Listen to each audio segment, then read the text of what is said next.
Alright. Texting everybody back.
Lightborn?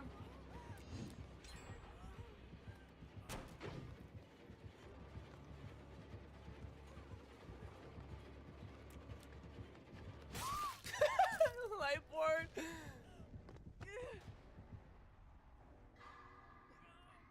No basement? Ah. He don't know what to do. Oh, he don't know what to do. Oh, he don't know what to do. Get me out of here. He shit went to the basement. I don't know what he's doing.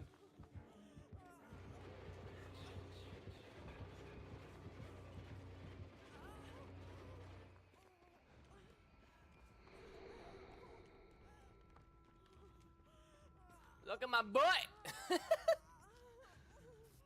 God Fine ass, don't I? Why is my hair just sticking up like that? It looks like it's just like, just chilling. Like, I put hairspray all over the place.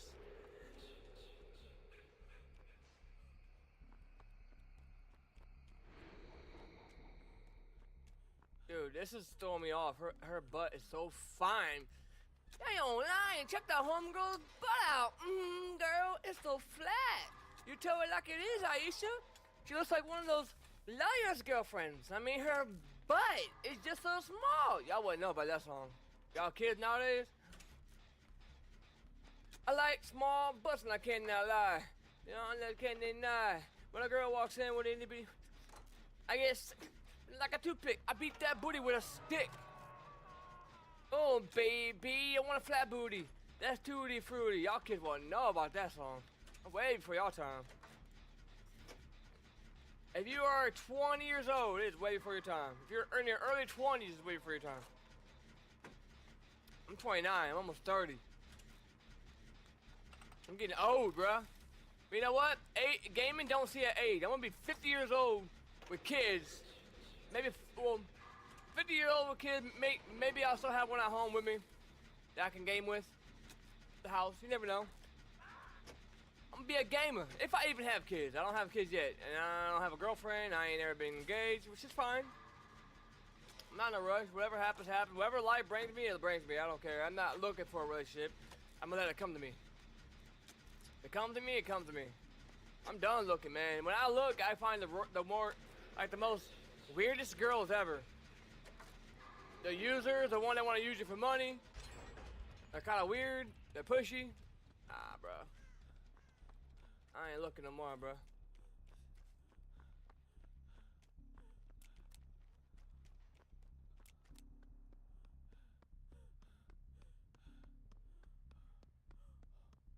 was that?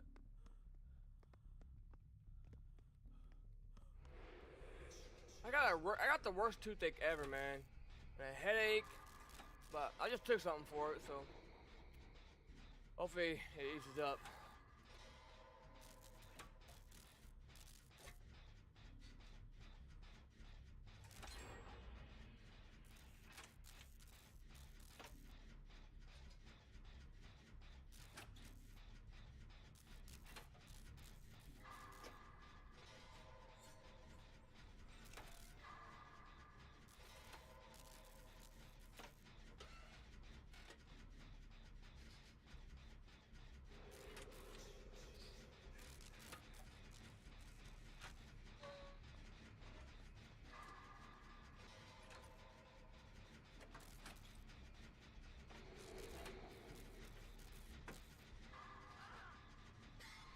Imagine that he couldn't teleport to pallets after they've been broken. That would suck. So we know the pallet's right there, so we know where he can teleport at. I don't think he can teleport to a breakable door until he breaks it.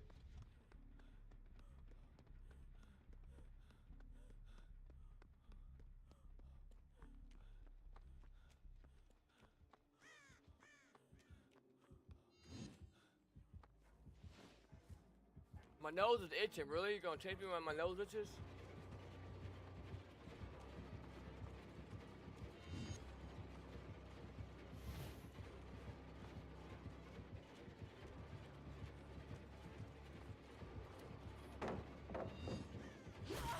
That hit? That wasn't even close.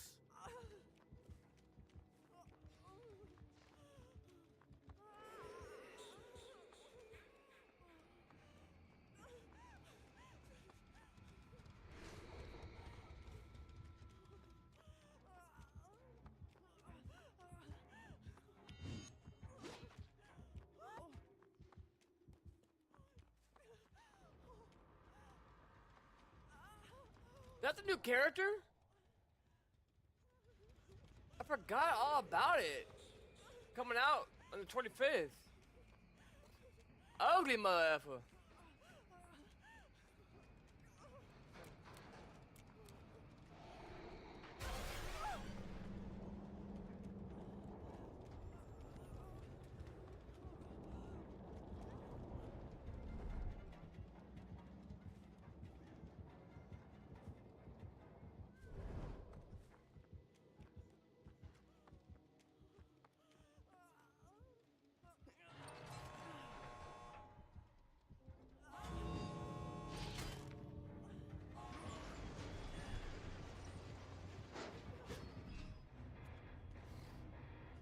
Yeah, no one can't gamble.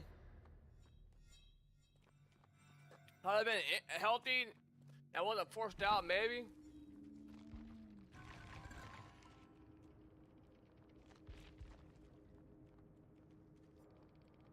You can tell they're newer. Yeah, you can tell they're new.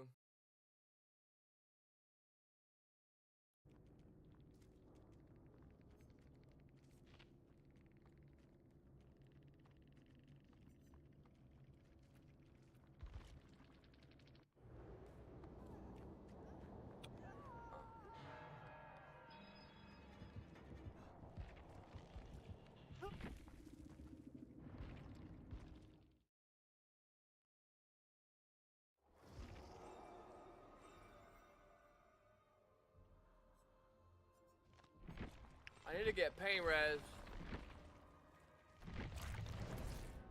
Oh my god, now I hate when that happens. Should have waited till I got in the lobby. I don't know what I got. Alright, I did get it. I did get it to, rare. So I say we'll take a sloppy butcher. Corrupt. We'll keep corrupt on. Hopefully I can get a hook within corrupt. Barbecue, do I, oh my god, what do I take out? Sloppy, I think sloppy butcher has to go. Cause I would like to still have nurses because, oh man.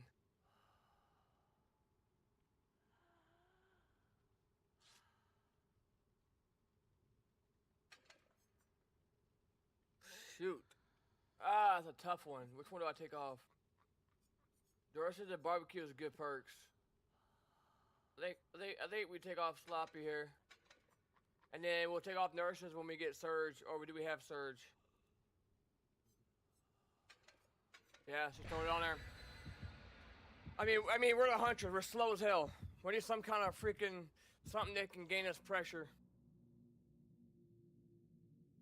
I mean, so what we need to do is we need to try to get. Well, I need to try to get. Oh, I forgot to put one of these on. I'm selling. I put party. Okay, I just put that on. So what we need to try to do. Well, we could farm. We could farm, but I don't know if they want to do that. We could. I don't have a problem with doing that. But if we're playing for real, what we need to do is we need to try to get it down quick within corruption. If we don't get it down within corruption, we're gonna lose so much value off that perk, and that perk's pointless. Alright. That perk is disabled if we don't get no value out of it. So we need to try to get something out of it. Hopefully they spawn over here. But if they spawn on the corruption side, they're obviously gonna be hiding around. Oh.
We'll go for the weaker one.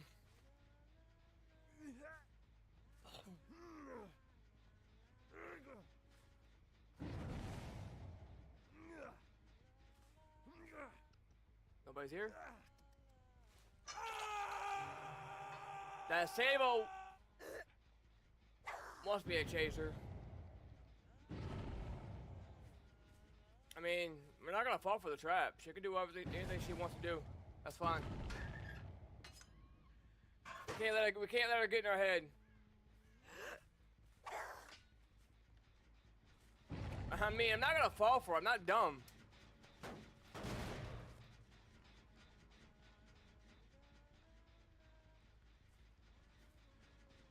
I mean, yeah, I get it. You're decent. I mean, I can tell by her movement, she's decent. She's a good player. But we ain't falling for it. The moment we chase her and commit and we get worked because she's decent, we're gonna lose so much pressure.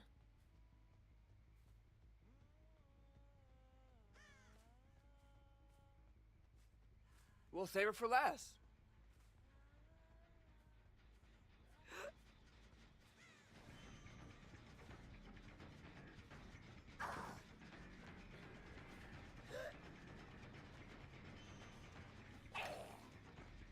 I don't know how that ain't hit.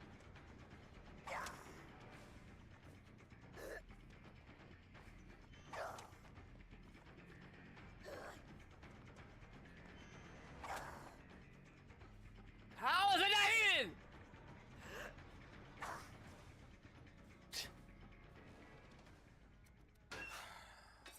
I don't understand these headboxes on a hunter sometimes. They look like they don't hit, and they look like they should be hitting. You know what I mean?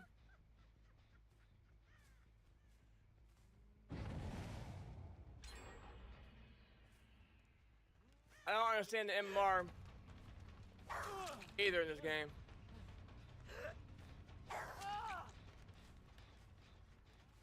The MMR, so I have 8,000 hours as Survivor, and maybe 100 hours as Killer. And these are the lobbies I get. So I get bot lobbies as Survivors, I go against good players as Killer.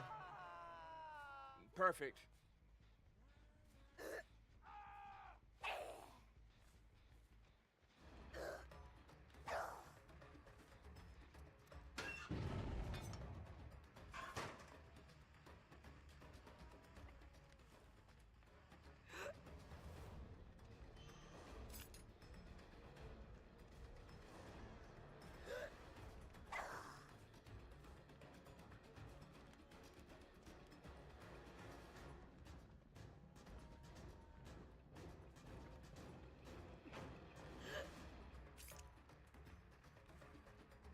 Man, they're decent.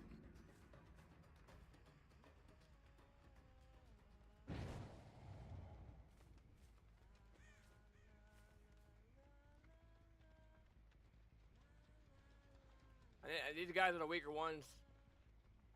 All honesty.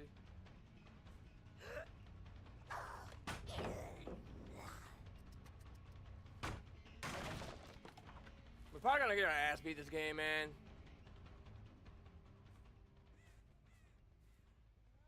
Like, this is, the MMR is just ridiculous. I don't have nowhere near the fucking hours I have on fucking Survivor, dude.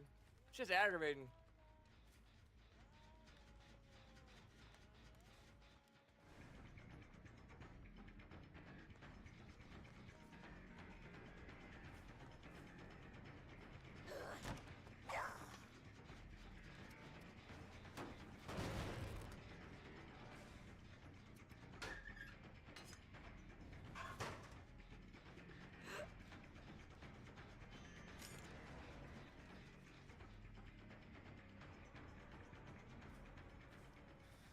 Oh, man.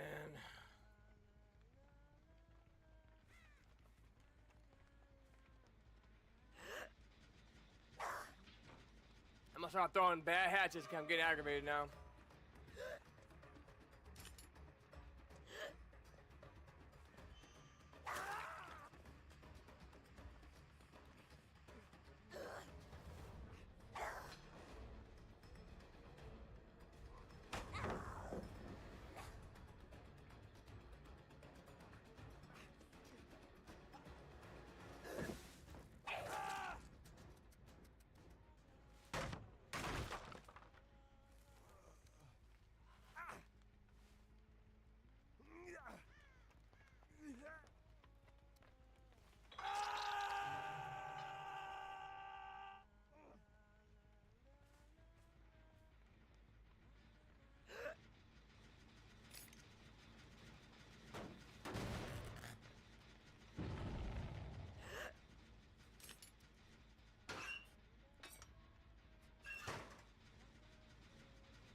GG's, man. That's how much we can really do. Welcome to MMR, man. I don't have nowhere near the experience on killer as I do Survivor. These are the lobbies I get.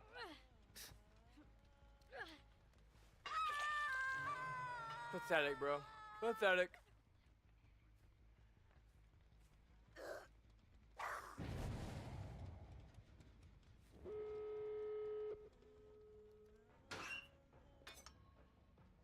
And they're gonna sit there at the gate, teabag, do the little, you know, the little fun ring around the rosy type stuff.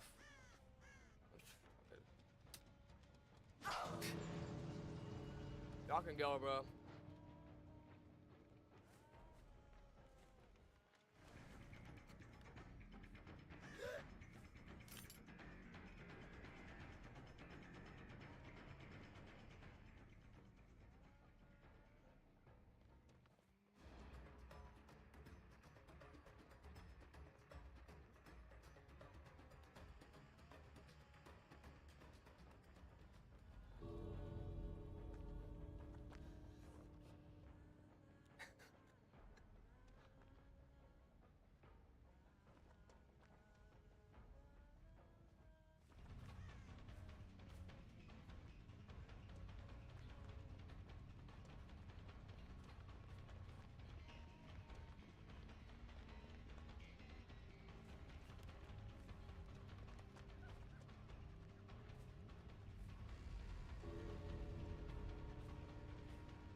Oh shit.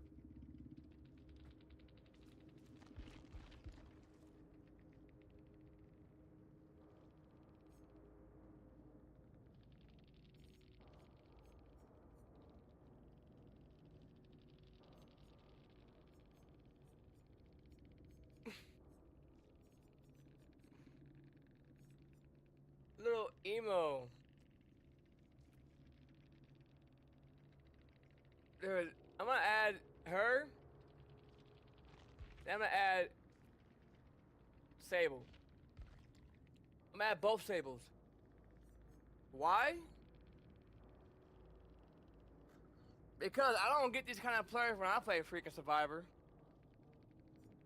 I got 8,000 hours on Survivor and maybe 100 hours on Killer. Why the freaking F are they in my lobby as Killer?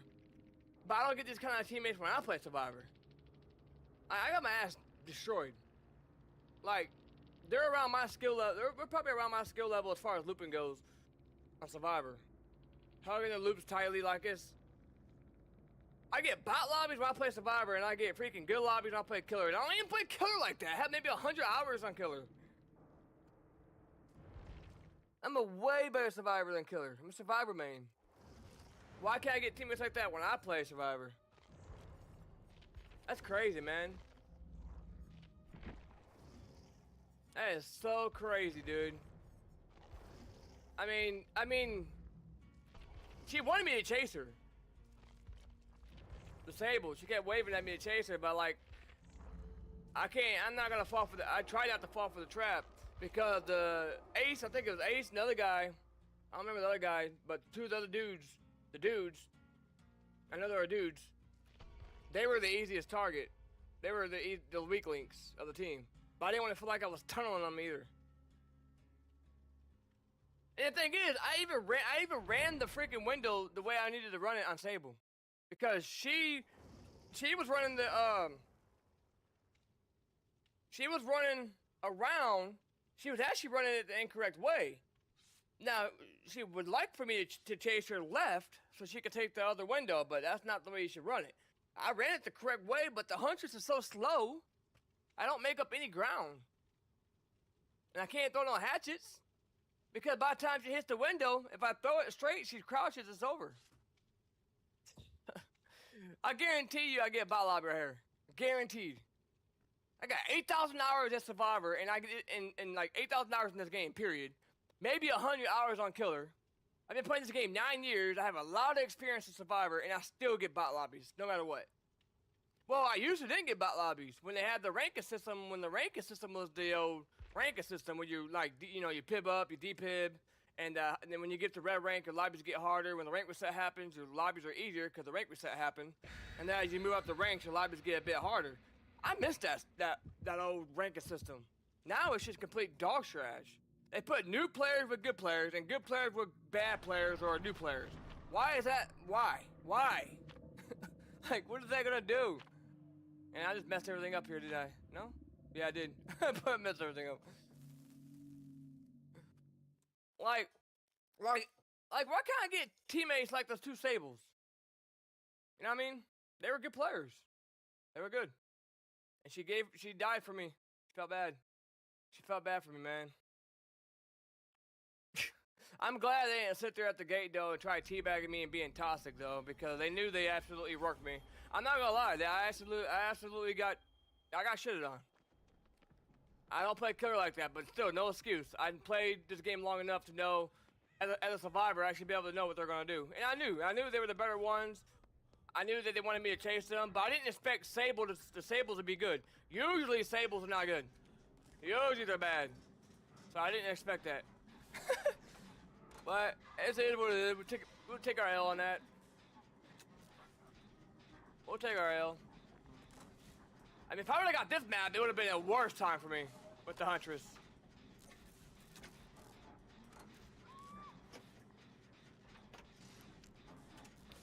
That was also our second game on today.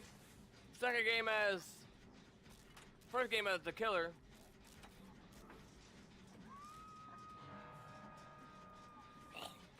I'm a way more skilled Survivor than I am Killer. Way more skilled. Who is it though?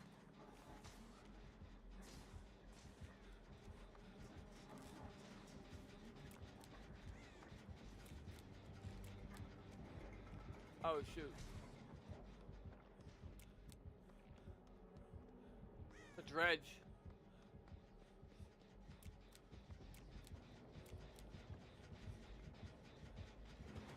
I'm running into everything, but come on, bud. How you doing?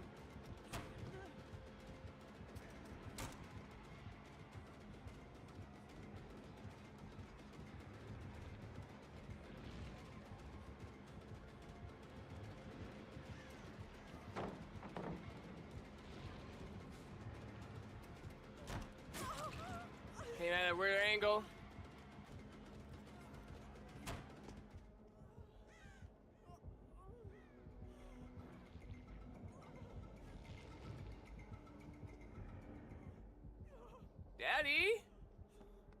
Daddy, where you go?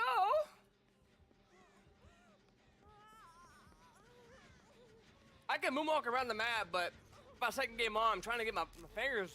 My timing's a little off. I start good, and then I start to slow down. You gotta have a steady speed, and when you turn around corners, you're gonna have to do a little bit of A. You're gonna have to hold A or D down a little bit longer. So I don't know if I can do it here, because I gotta warm up first. But if I wanna moonwalk around this corner, I gotta, I almost had it, but you gotta hold down one key a little bit longer. Like that. So, but I could do it, but now my second game on Survivor, probably not. I used to go do the air moonwalk, which is moving your camera side to side. I don't know if I can do that anymore.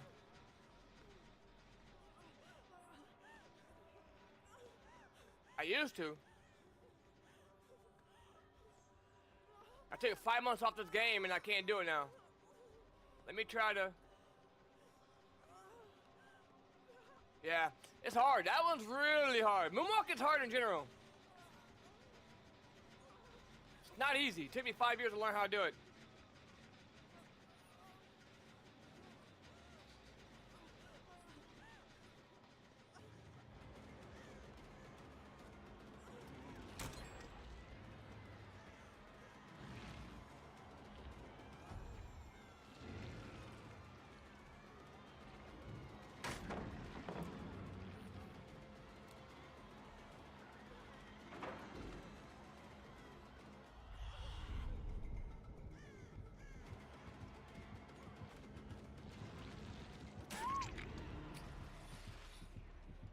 Ah! Thought I was gonna make that. Are you taking me, Dada?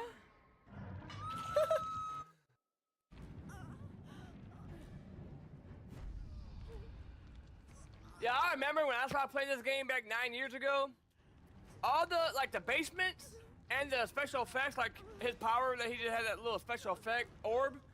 Your FPS would be terrible. Like, anytime you went in the basement, my FPS would go from like 120 or like 60 at the time. It was like 60 to like 20 to 30s. Like, everyone did that because the basement was very, very, very badly optimized. And because of all the lights and stuff in the basement, it was terrible performance. And then, just to get in one lobby, it would be about an hour. Not even exaggerating. I'm serious, it was horrible. I tried taking a hit for you, I'm sorry. I tried to get in front. If she should have stopped and let me get in front. I was trying to.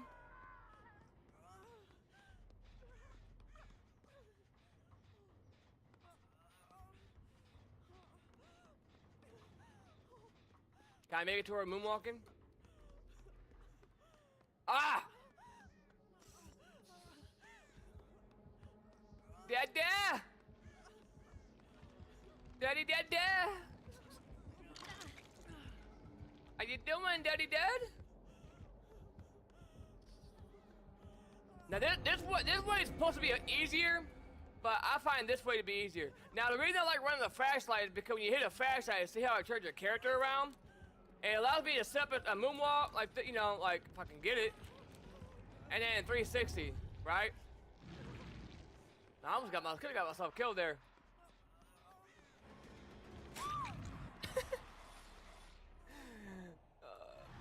He doesn't know that I'm trying to, like, I'm showing examples. He thinks I'm trolling, probably. He thinks I'm being toxic. Watch me get hit in the hook. No. I got myself killed. All right, we're gonna lock in. I'm messing around too much. I only got 2 gens done. I haven't done shit.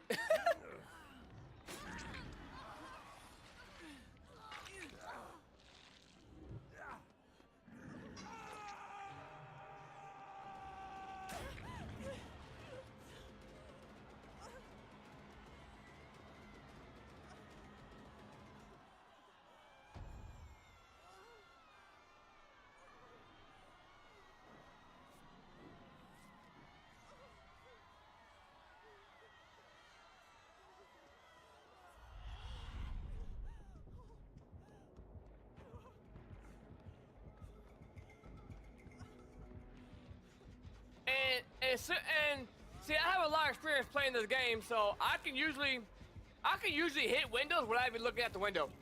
I can look at behind me at the killer and hit that pretty much any window without running into a wall. Because now I may run into other things, but usually I just know where all the windows are at usually.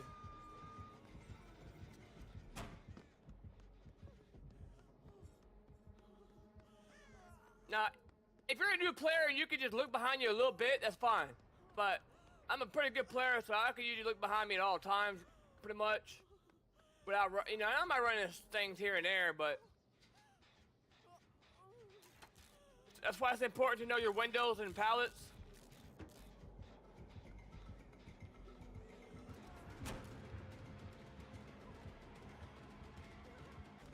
I don't know where he went.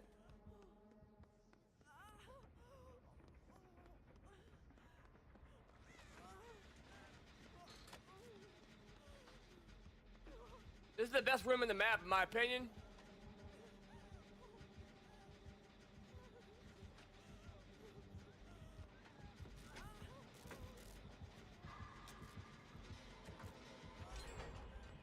Merciless Storm.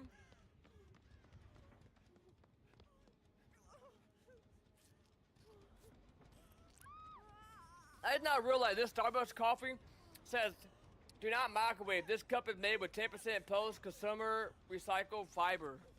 And I've been microwaving these hoes to heat it up. I hope I'm gonna be alright. They should tell you that, man. Ain't nobody trying to read that when we're trying to drink some coffee. Ain't nobody trying to read none. Ain't nobody reading that cup, I promise. Should we? I don't know. We're just trying to drink coffee, bro. Now, hey, let me tell you guys something right now. Let me tell you guys something. Don't ever make the mistake that I did. You wanna feel what it's like to have a bomb blow up in your mouth? Don't do what I did. I shattered everything in my mouth. My gums and everything. It took it took a long time for it to heal. Let me explain.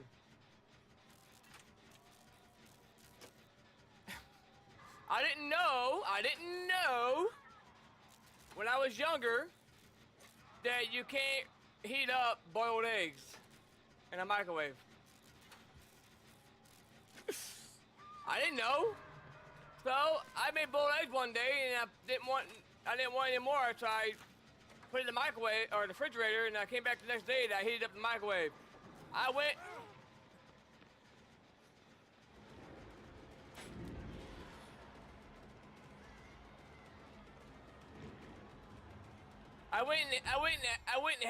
and heated them up, the boiled eggs, took a first bite into it. Phew! Blew up straight in my mouth. Bleeding, blood everywhere. Freaking broke a tooth, completely off.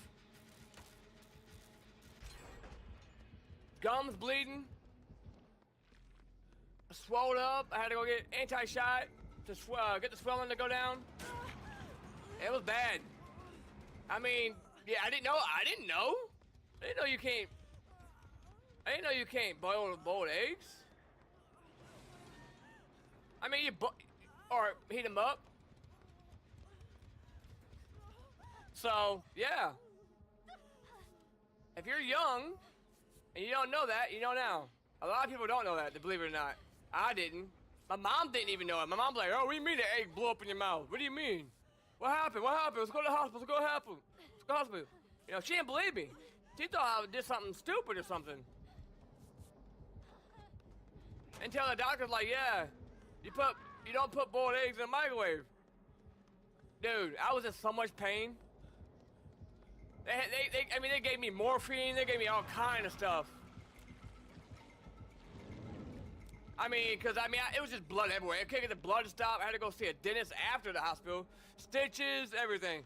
That was one of the worst pains I've ever felt in my life.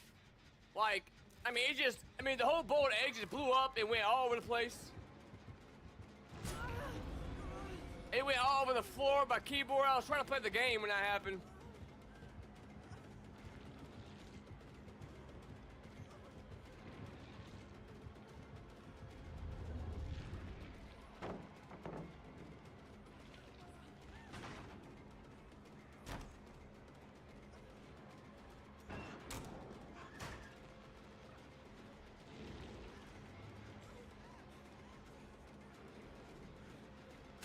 Can't see him, bro.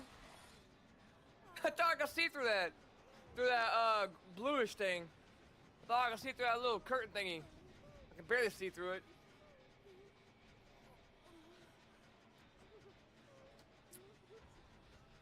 Usually loops that don't go well for me are the ones that are 50-50. That I can't really see them. If I can't see them, it's gonna be a lot harder for me to loop them and do what I do. He's gonna try a slug, I think. Ace. I don't want to go to work tomorrow, dude. It's gonna be so hot. But we're off for 4th of July. Because even on 4th of July Saturday, we observe Friday. So that's nice.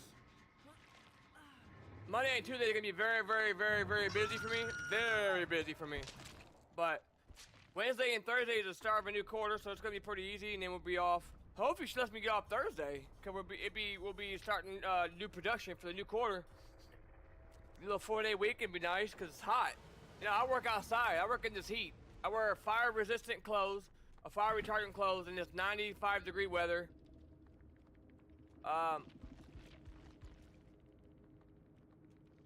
And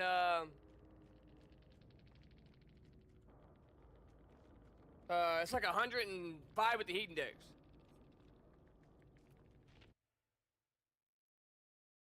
Oh, Lizzie.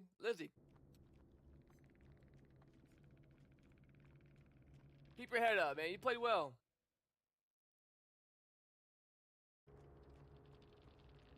You played well, man. I mean, I have many games where I struggle too. There's some games I have 4,000 points. You got more than I got some of my games. And I've been playing this game 9 years, and I'm a great player. I'm a skilled player. Everyone has bad games. Everyone has a bad performance, man. Don't let that get you down. Play well. That could have been me. I didn't help you guys out enough. I didn't do enough gens. I mean, if you go look, my chases were okay, but if you look at my points in gens, I didn't do shit with gens. So that's, I mean, I let y'all down. I didn't do enough gens. Now, my devotion on here is 7, so I got 2,000 hours on PC, but on my PlayStation over here, I don't know if y'all can see my PlayStation 5 and my 4. I got 5 or 6,000 hours on there. That's where I started. I was broke back in the day. I didn't have money to get a PC, but now I got this bad boy. $4,000 PC right here. I love this thing, dude. It's probably overkill because my processor's the i9 13900K, which is kind of pretty good. Like, what, 32 cores? But I'll add her, man. I mean, she played well. She played well.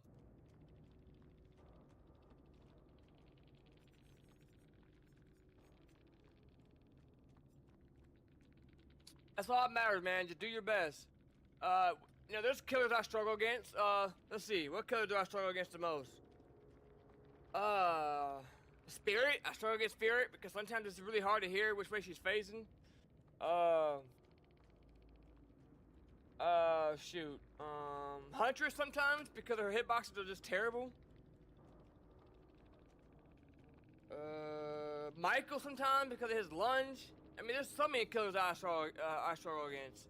It's not so much sometimes the skill of the player. Sometimes it's just the power of the killer, what they can do. Now, I've been playing killer a little bit more recently, but I have nowhere near the hours in killer that I do survivors. I have around 8,000 survivor and 8,000 altogether probably. So I maybe have 100, 150, 200 hours on killer maybe, if I'm lucky. I mean, just look at it. I got a P100 David, and I'm almost a P100 Jane. If you look at my killers, well, you can't now, but I don't have any killer past P5. I don't know, bro. I don't know. I don't play killer like that. I enjoy Survivor more. That's why I just enjoy Survivors. You know, playing with your friends and stuff. It's just a lot funner to me. But I used to play shooting games a lot. I used to play Call of Duty, you know, Apex. I don't play. I mean, I play Battlefield 6 every now and then, but I haven't in a while. But I haven't played a shooting game in a while, so that's why my aim used to be pretty good with Huntress, but it's pretty bad right now because I don't practice my aim anymore. You know, I don't play first-person shooting game anymore. You know, I'm at a point in my life now.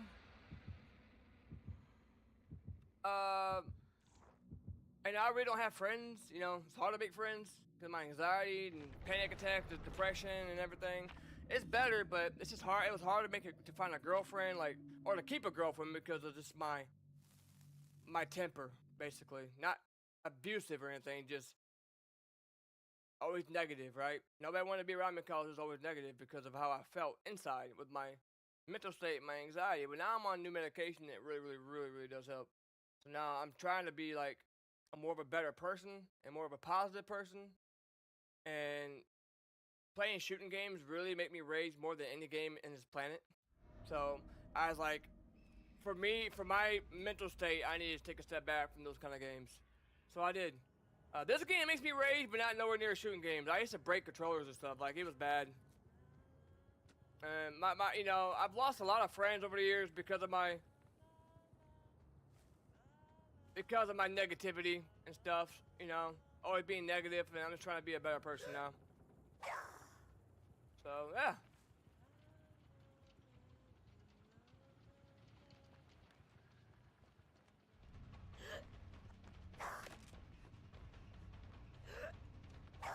Oh man.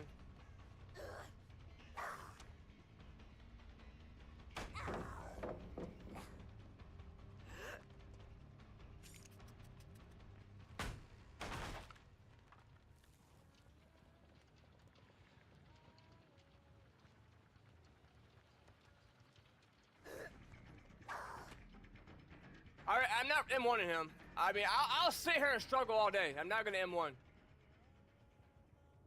I don't M1. I think hundreds of M1s are some pussies. I'm sorry. I mean, right now I'm just rushing my shot. I'm not being patient. I'm not letting him go between my center of my screen. But now,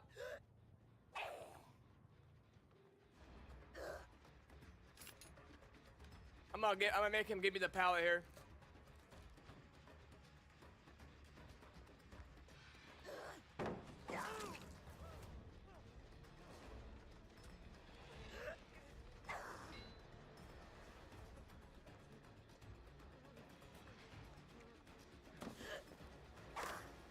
Why can't I throw over that, bro? That is so dumb.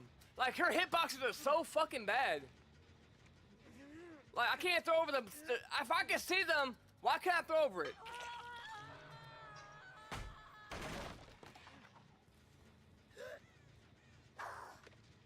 Get off my fucking gen. Bet that gen's like one tap. Motherfucker.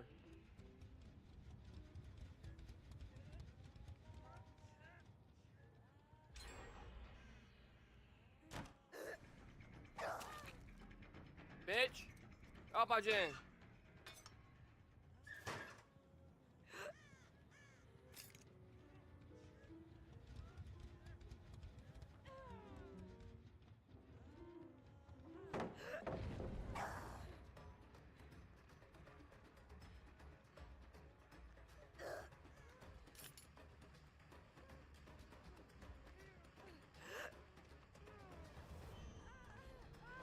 Now the one thing that tip I can give y'all huntresses, and I'm doing the same thing. I'm trying not to.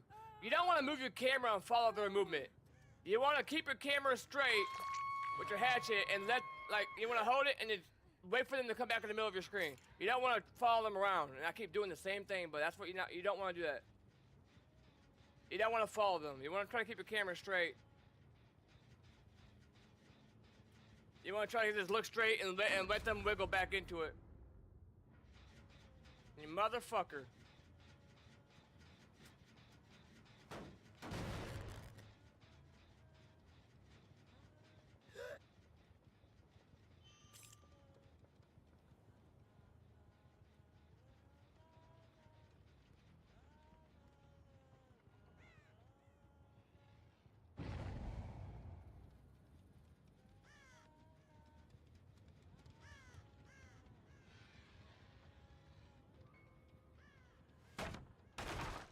I like these old Western type maps though. I like this map a lot because I like the old Western type feels.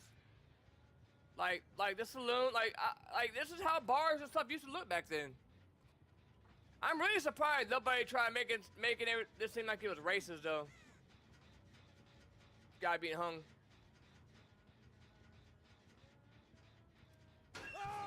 I thought I heard something going there. It's a baby do wealth.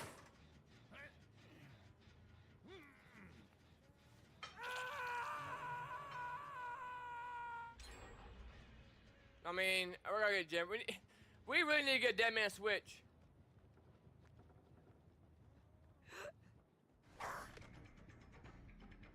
And my centering is really bad with the 100 because I gotta learn where I look. Do I want to, you know? there's no like crosshair. Is what I'm trying to say. So it's kind of hard to know where you're throwing center. Why are you teabagging?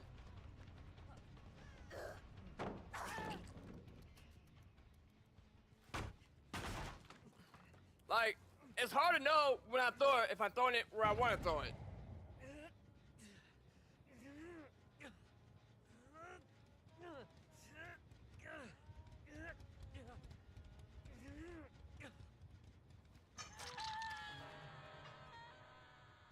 Barbecue chili ain't going on, nothing.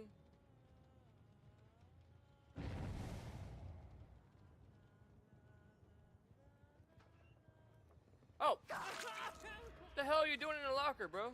I was just trying to refill. What?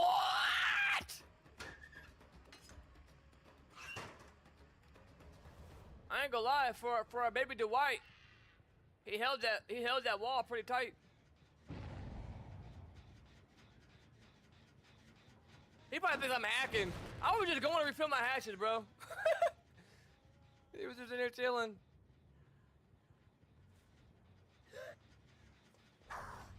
Alright, so let's see if I can keep my camera straight.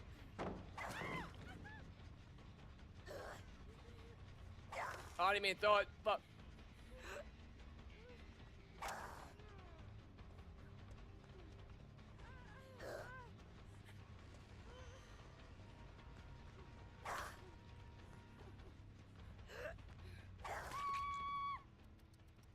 I'm trying to predict her movement.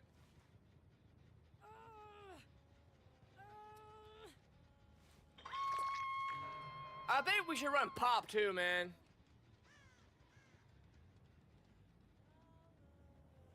I don't know. I don't know what perks to run. Like, what perks would be good with her? We're gonna lose this game. I mean, right now I'm just trying to secure 1 kill. The only way to get better at those is to keep playing. I mean, obviously I suck at killer. I don't have nowhere near the hours I do survivor. You get what you put in, right? I just, over the 9 years of playing this game, I just didn't like playing killer. It's as simple as that. I love playing as the Huntress, and I think I'm starting to enjoy killer a little bit more now.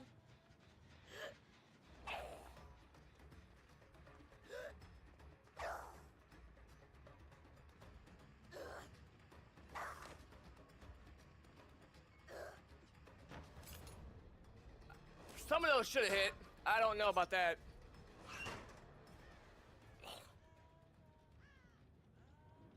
A little lag spike. What was that about?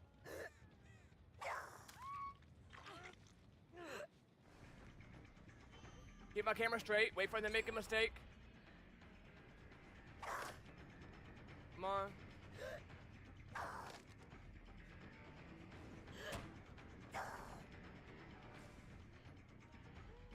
I'm just rushing my fucking shot, bro.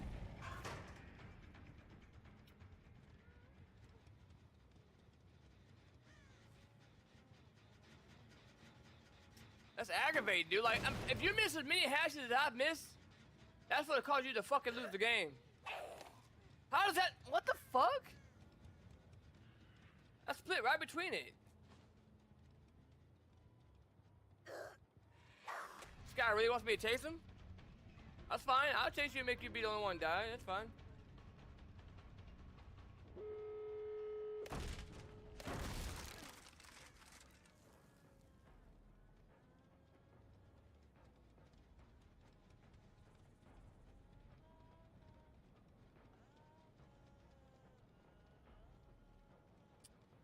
You will never be the survivor I am, bud. You can try, though.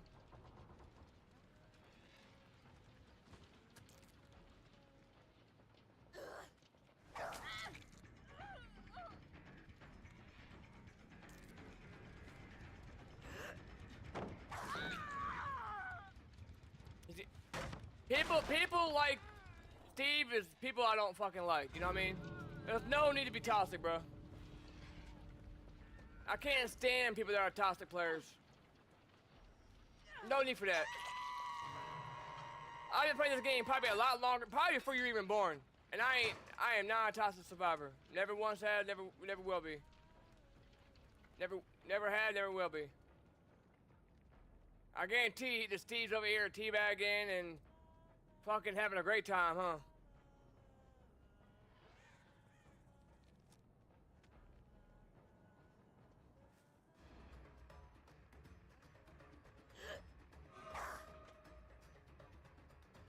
just go, bro. You're not good. I promise you, you're not good. I'm just bad.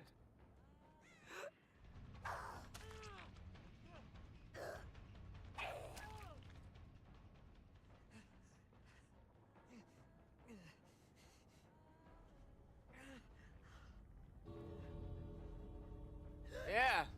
That feel good? Huh? That feel good?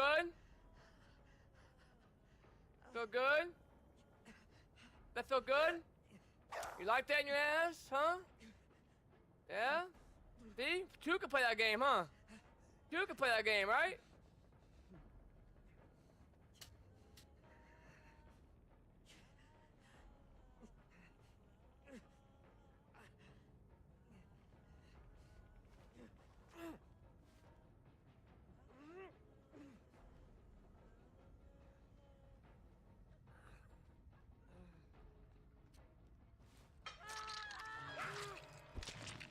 You'll win when you have the chance, bud.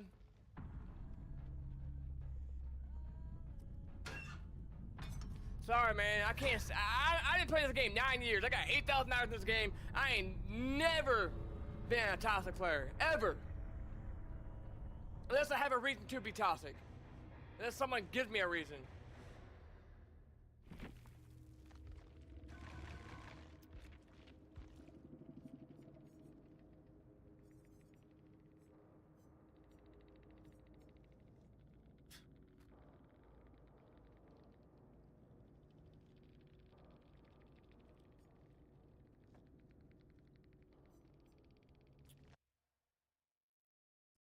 Sorry, bro.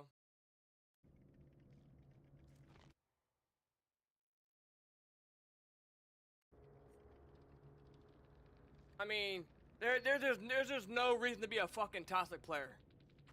Like this guy is not terrible, but dude, you would never be the survivor I am. I'm way better survivor. I don't play killer like that. I'm over here, like, I missed hatchets because I don't play killer. I suck at fucking killer. But there's no reason to be an asshole, wave me over and fucking teabag and do. You should just left when you had the fucking chance, dude. I'm sorry, man. I don't feel bad for it at all. You know what I mean? Like I have 8,000 hours in this game. I have 8,000 hours on Survivor, most likely. Maybe 150, 200 hours on Killer. I don't play Killer. But there's no need to be freaking toxic, dude. No need for that shit. Dude's over here waving me and stuff. Dude, you're decent, but you're not nowhere near my skill level as a survivor. But you're decent. I'll give you that. You're decent. But I just suck. I suck at Killer. Yeah, you worked me. You worked me. That's fine. Yeah, you destroyed me. That's fine. I get it. I suck at Killer. Well, yeah, at Killer, not Survivor, but at Killer, I suck. I get it. But there's no need for you to be an asshole about it. You just left.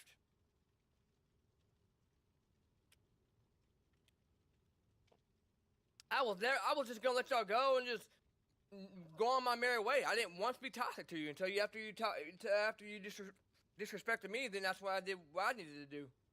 But I was never gonna do anything dirty to you.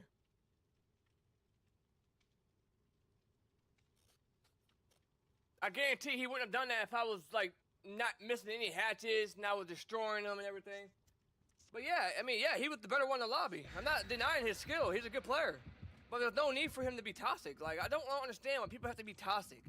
And why people can't just say, like, GG. They always gotta be negative. Like, I just don't understand, dude. Like, he could have went. He could have just left and went. But he wanted to wait there for me to get there and miss more hatchets. And unfortunately for him, I ended up hitting the 2 hatchets that I probably would have missed normally. And it hit for me. But I do know, as a huntress, you need to keep your camera straight and not follow their movement. But I keep doing the same thing that I teach players not to do, which is you want to keep your camera straight and wait for them to go right back in front of your camera. I mean, no disrespect to him. He's a good player. I'm not going to deny he's a good player. I don't have nothing against him. I just don't understand why people just want to be toxic like that. It's just.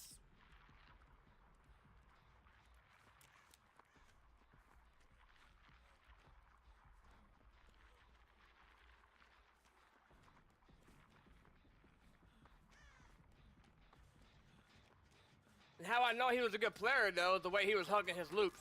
He hugged it. Are you freaking serious?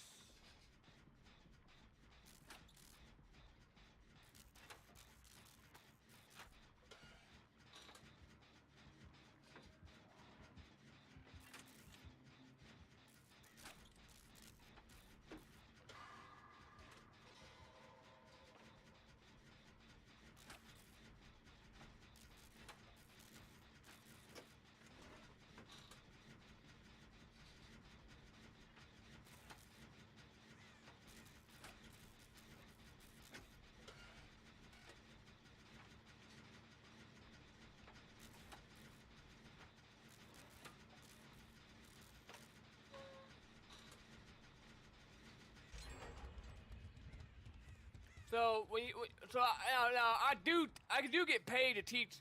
I coach DBD. I coach DBD on Fiber. This ain't good. So I teach because I Survivor. I could teach because I've been playing this game a long time, especially on Survivor. I know what I'm doing a lot of times, right? Now, with this killer, you want to try to have one of those EMPs in your hand at all times when you're in chase. When you're in chase, it's gonna help you extend your chase a little bit further out. Now, like I said, I suck at killer. Now, but Survivor, I can hold my own Survivor. Killer, I mean, I'm not, not great. I want to get better. That's why I'm playing, to get better. But, I mean, I've been playing this game 9 years, and I've been playing Survivor pretty much. I've been a Survivor main for 9 years.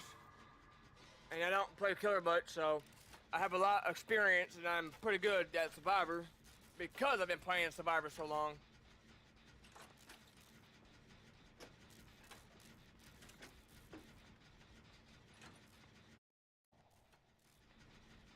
Singularity. All my singularities. Hey. All my singularities. All my singularities. Put your hands up. Up to the name.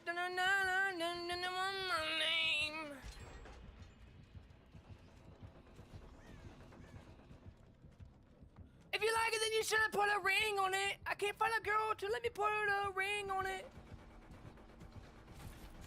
Big swing and a miss. Swing and a miss.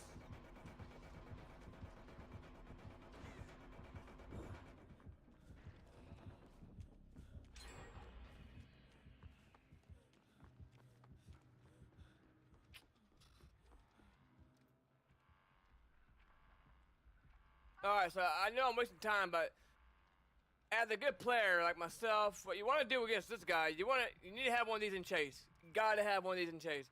Because he can just run through a pallet if he teleports. If you don't have this, but if you have this, then you can wait for the last minute before he gets ready to teleport, and then get this off your back, and now hopefully a lot of time will extend your chase a little bit further out. If you don't have this, then you're just gonna play a mind game of what he's gonna do, teleportation and everything.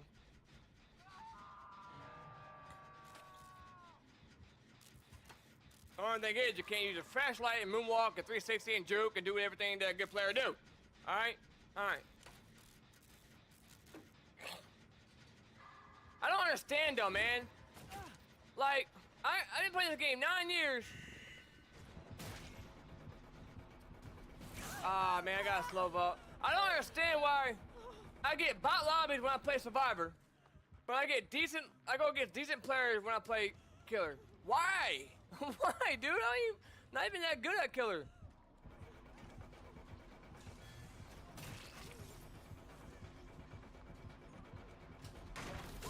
I fucked up. I forgot that he can run through the pallet. If you like it, then you should have put a ring on it. I got distracted though talking. That's my fault. I should have used that EMP sooner. See what I mean by him running through the pallet? I was just talking about that. I forgot at the moment that he could do that. That's why you want to pre-drop the pallet, not try to stun him. That was my fault. I was my fault, heal me, touch my fucking ass.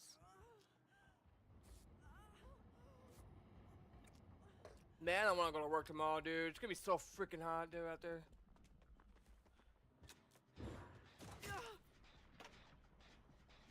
At least I still got my EMP.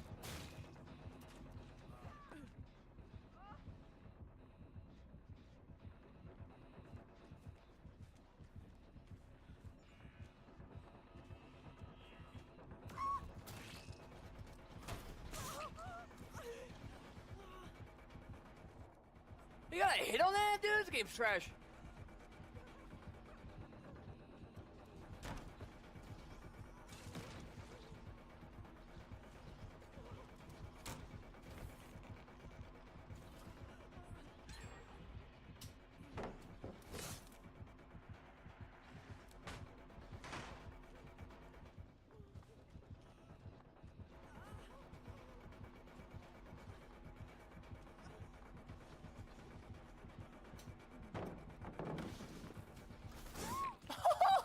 Worked.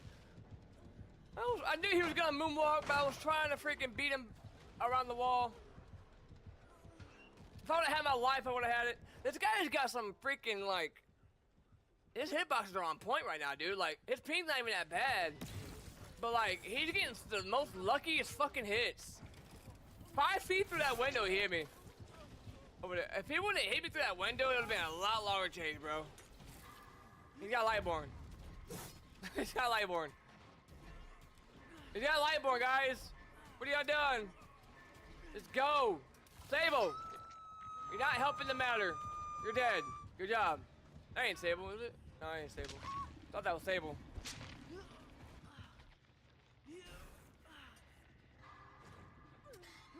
My guy, he's gonna slug now. Fuck.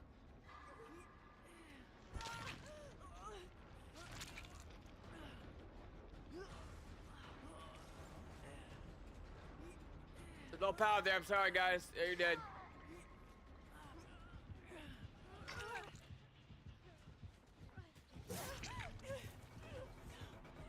Any killer that slugs, man, is just absolute terrible killers. I'm sorry, man. I can't respect people that play like bitches, you know? I just can't. Like, I'm a Huntress main, right?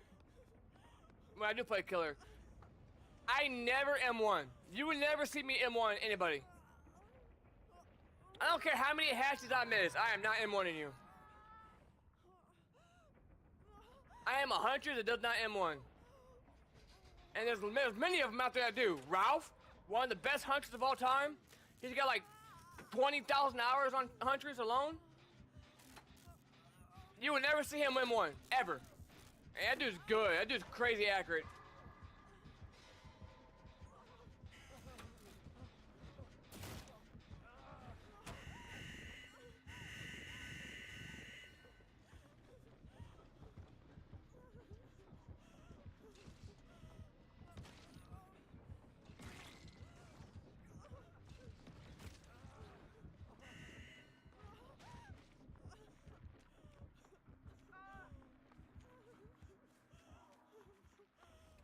Every time I go get on a gen, I get pushed off.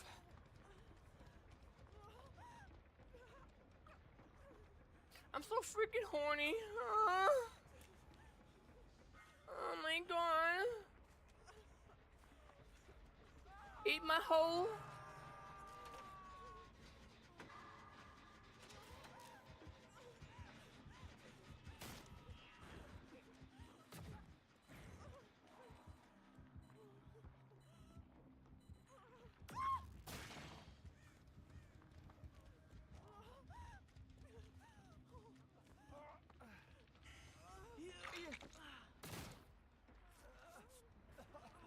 Oh yeah, I'm inside you. I'm sucking that wiener.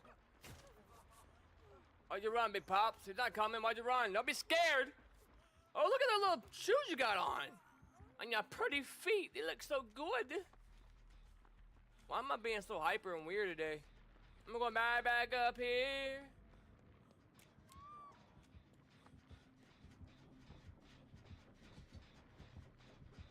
I think Lightborn should be nerfed.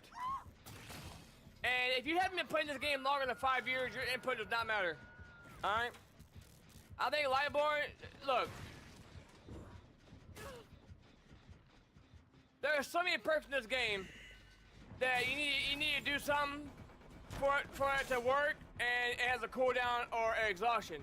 Lightborn is one of the few perks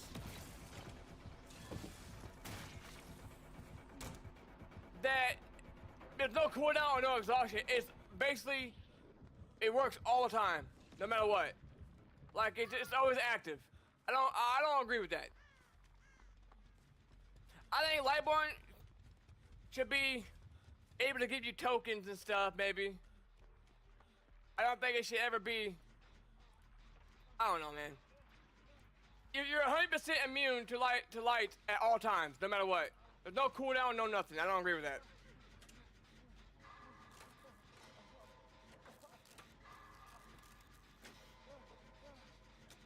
If that's the case, then head on needs to be no exhaustion. Like, it needs to work all times. You shouldn't have to wait 3 seconds to be in a locker for it to stay active, right?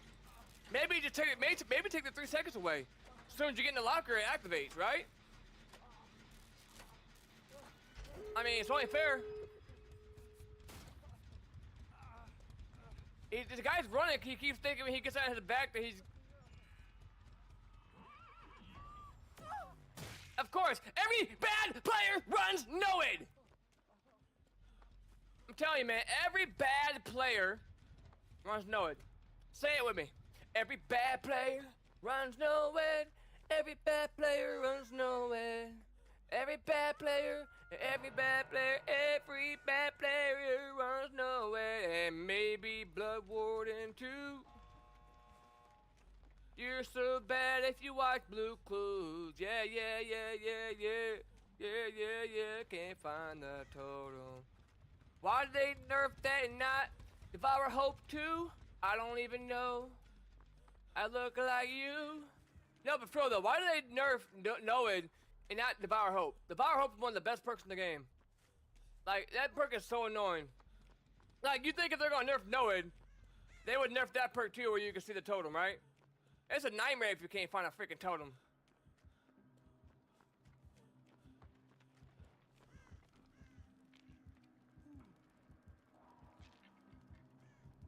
Oh shit.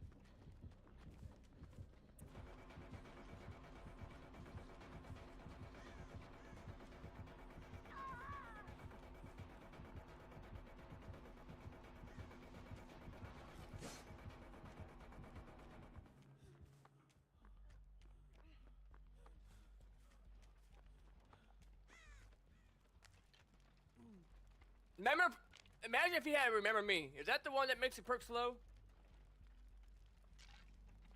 Good thing we should be able to pop this totem and maybe heal this person that's healing. Oh, they got up. They got Unbreakable? And they get a locker, so maybe they have inner strength too?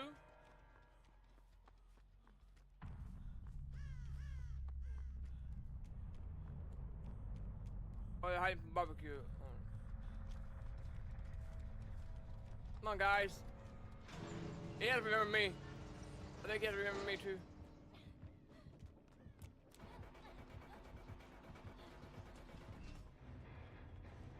Good plays, man. Good freaking plays. All right. I'm hyper today, man. This coffee hitting good right now, bro. Starbucks white chocolate mocha. I'm sorry. Hot coffee is the best.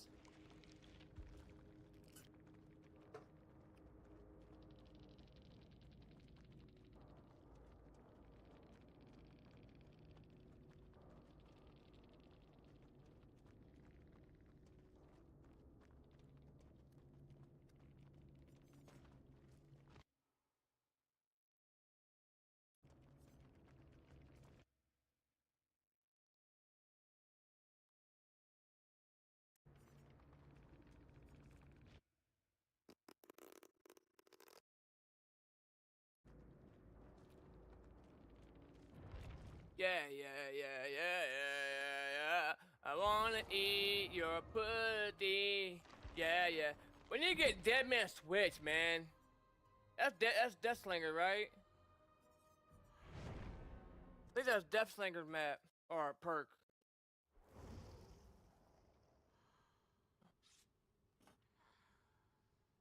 Oh my god, look at all these flashlights. Yeah? Y'all run Franklin's here? No, I don't M1, remember? I don't have Lightborn either, do I? I don't have Lightborn!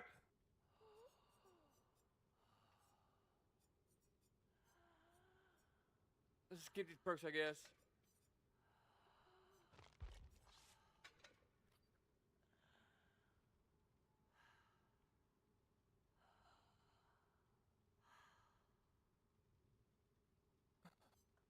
I think you should still be able to use some of these offerings you get from these events after the event's over.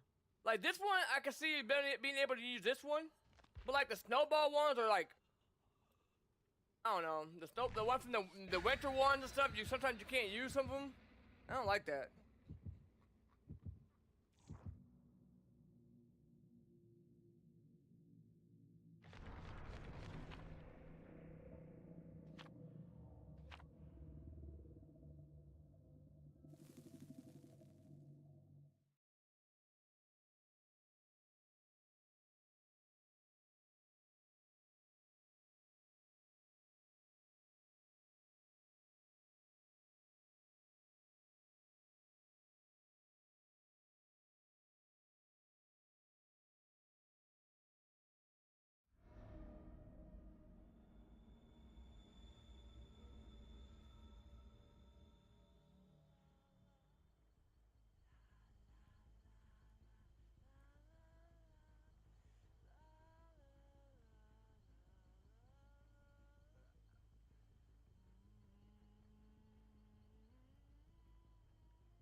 Oh man, this is gonna be a tough map for us in this map. This is a good survivor map.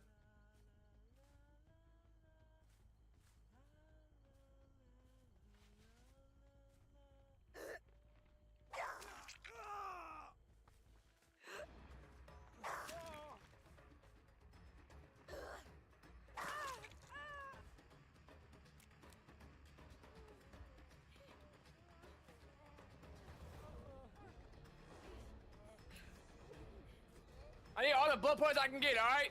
I don't mind playing fair. I don't mind trying to farm a little bit. Look, I need all the... I'm trying to get Jane to P100. I'm trying to take advantage of this event. I'm trying to get Dead Man Switch and good killer perks. Level up some of these killers.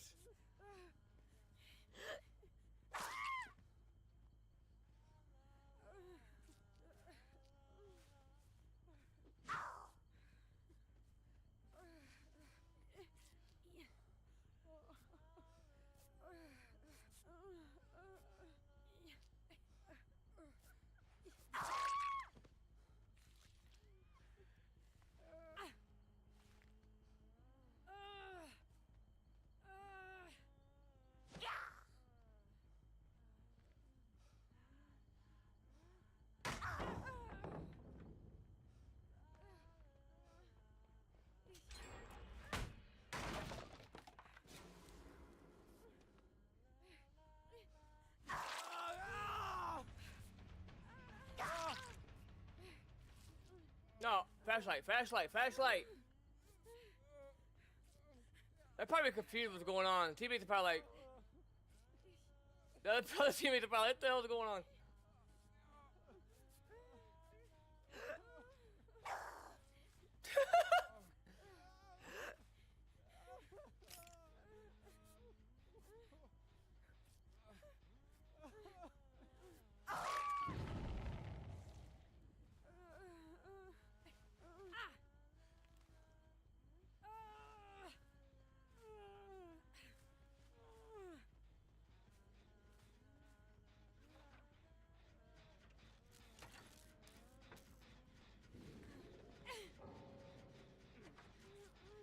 Why'd she quit?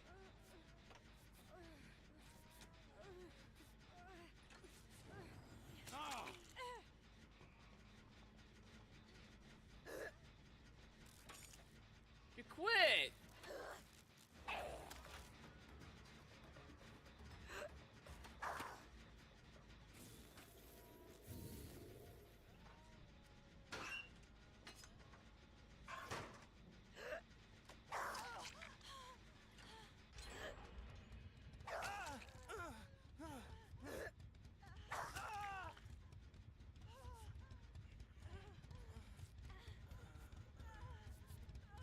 mean, no, now this is against the rules. It is. Everyone does it, but I only do this when there's an event. I just hope we get more blood points than the bloodbath one they had. That one wasn't that. It was alright, but it wasn't that great.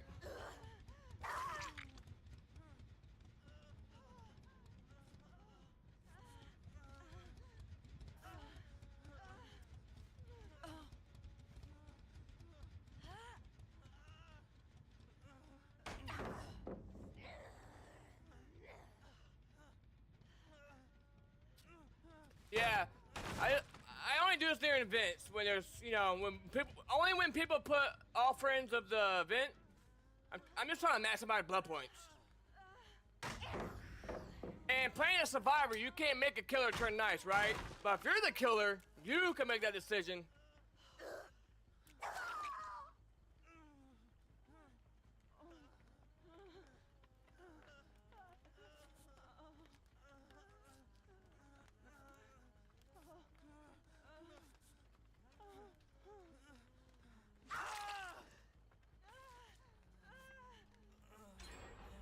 Hey, let me pick him up. Let me pick him up.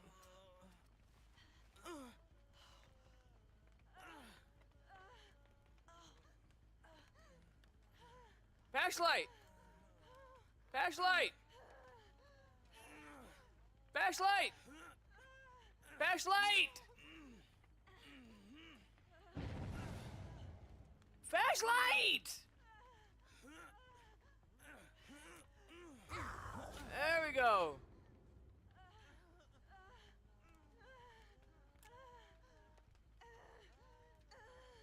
She's aiming all over the place, bro.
Flashlight!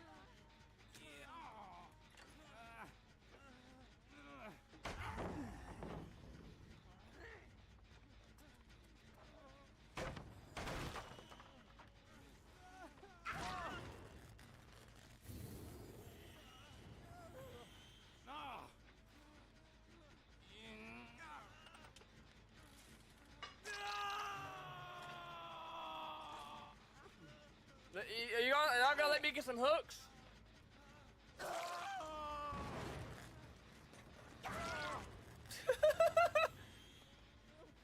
I'm not gonna hook him twice, or death. I'm not gonna hook him to death.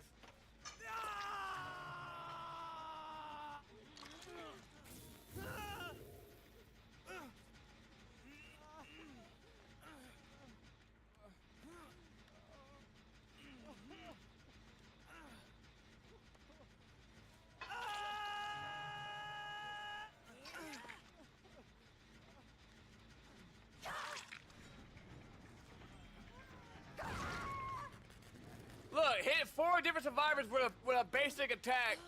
That's how you know I don't play killer much. And that's how you know when I do play killer, I don't use M1. I only use hatchets when I play Huntress.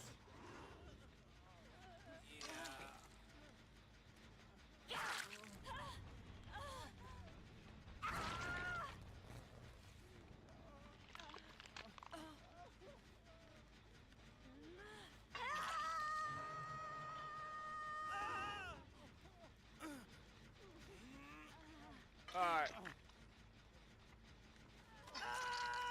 Alright, that's good. I got my 2 hooks I needed to get. Kate, if I can find Kate, I don't care, I'll kill her because she's a bot.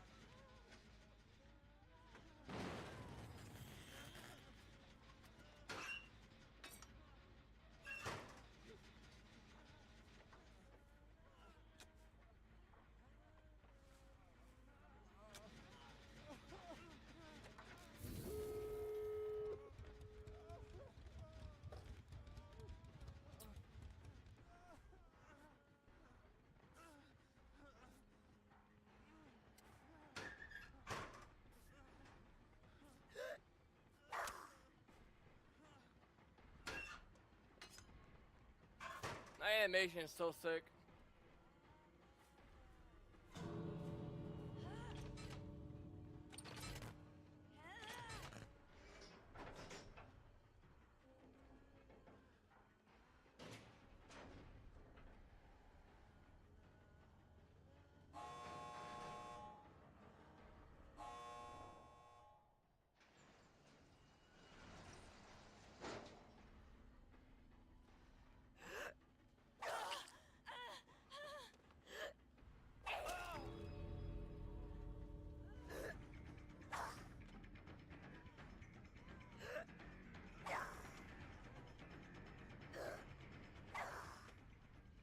The hell?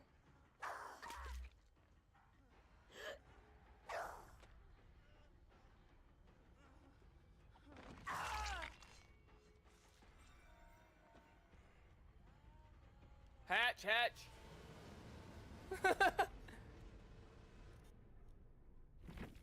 How did we do? Did we still get good blood points? We got 26.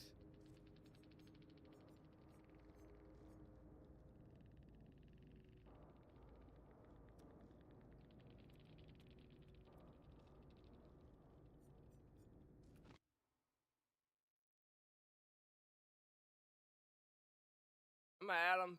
Pretty chill dude. Pretty chill. I'm gonna add him. Or her. That's hot. I ain't gonna lie.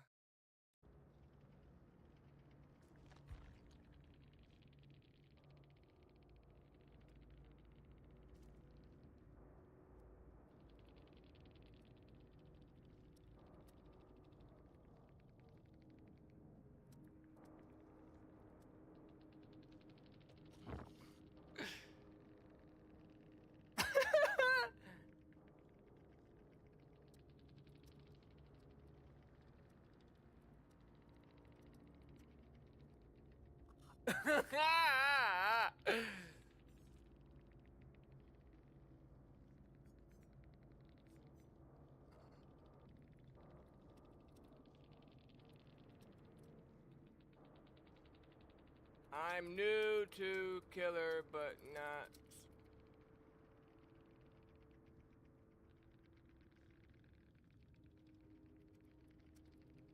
What? I love girls. Oh my god.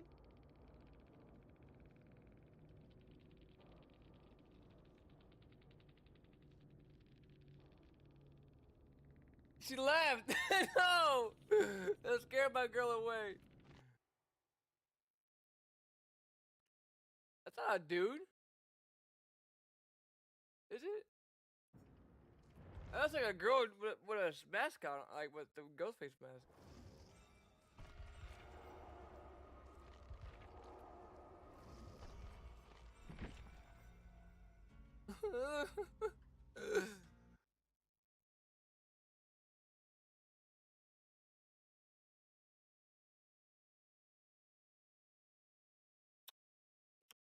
How many hours does she have?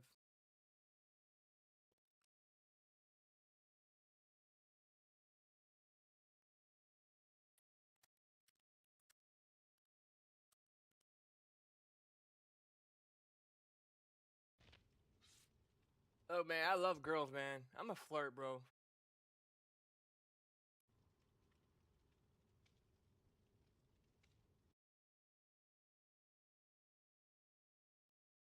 That can't. That is not her.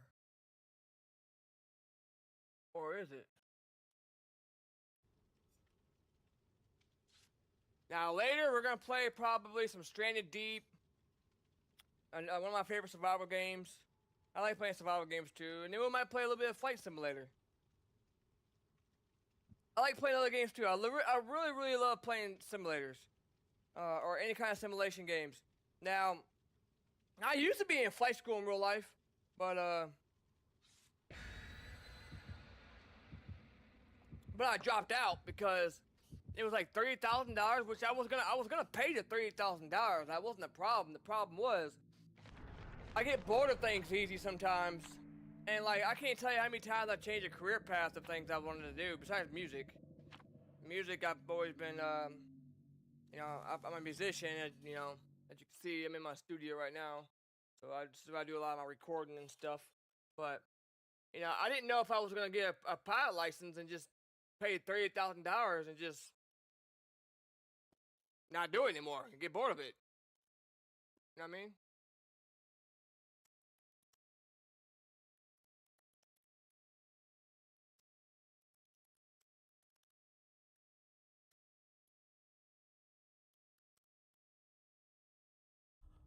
You know, I'm sure I would get bored.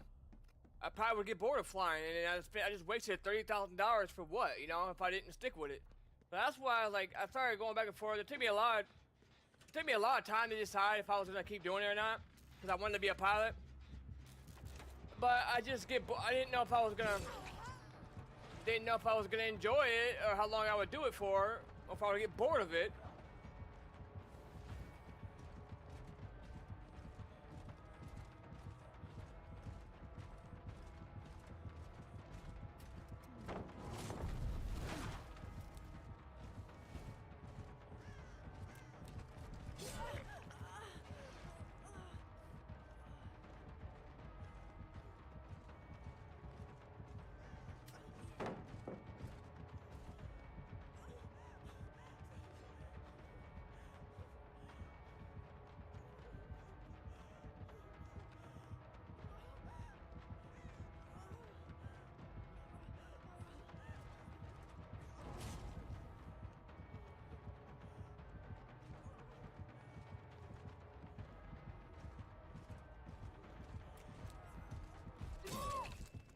Fuck, I should have dropped it. I didn't want to drop all the god pallets, man.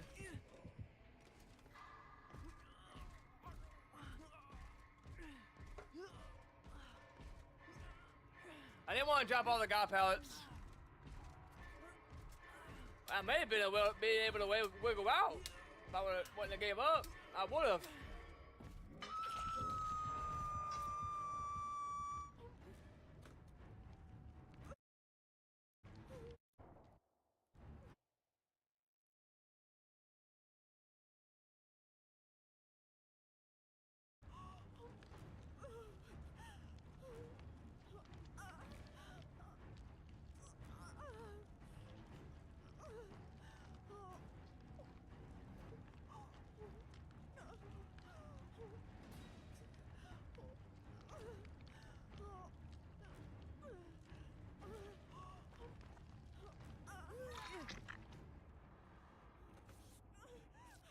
Oh my god, that looks like got diapers on.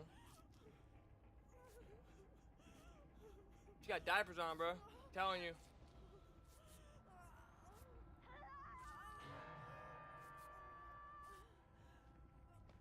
She got diapers on.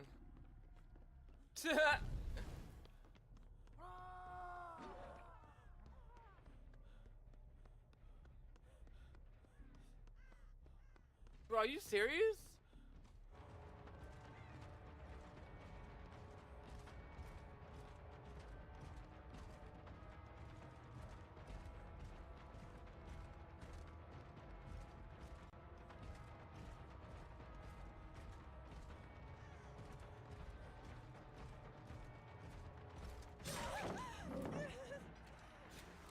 Can't believe that hit.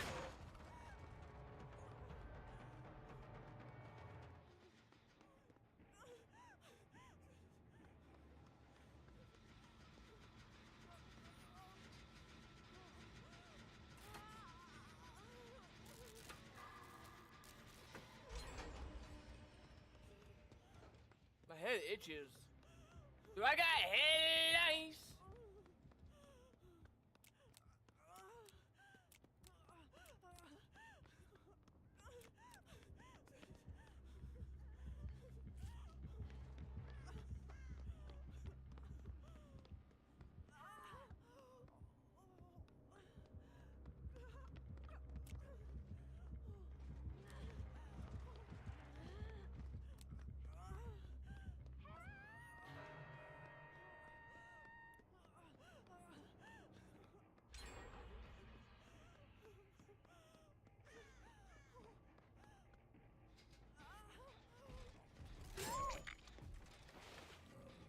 fuck did he come from? Yeah, Taker, don't he? I heard him at the last second.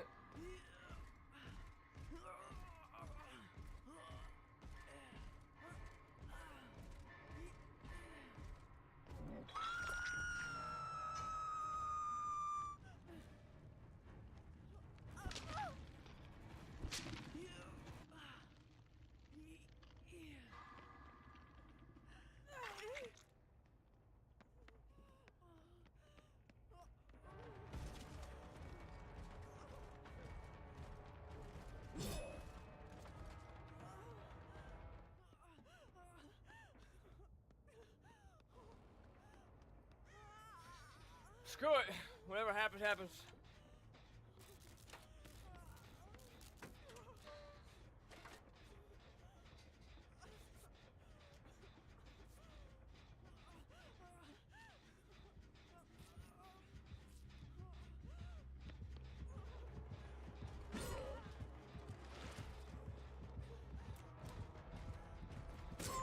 GG's. I knew I was gonna be dead going in that freaking fucking room.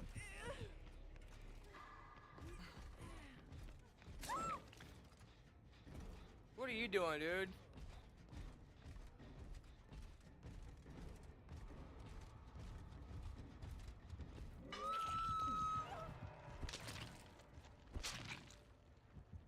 Wait, what?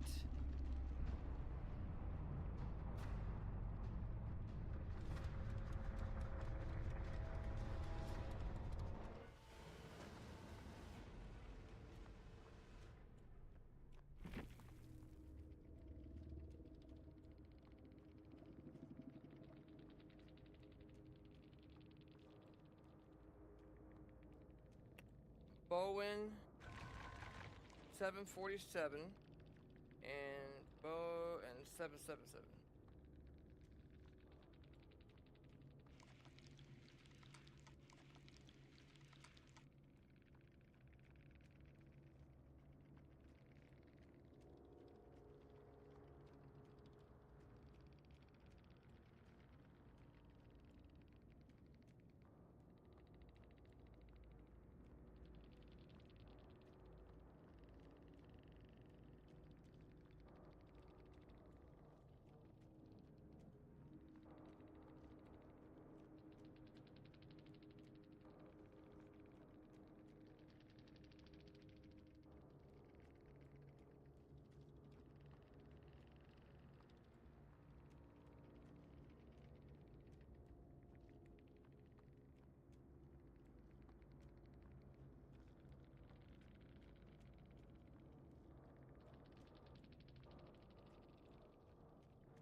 We really didn't try that game though.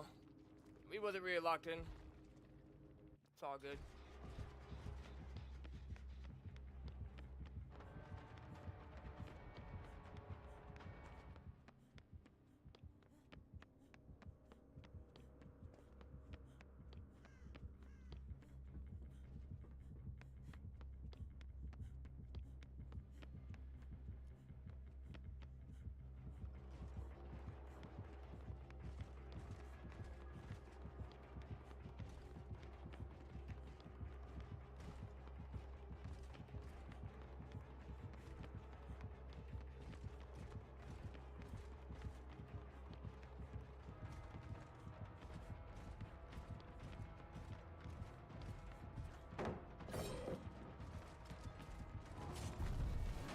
I hate the night though. Fuck the night. Fuck AI. Fuck AI.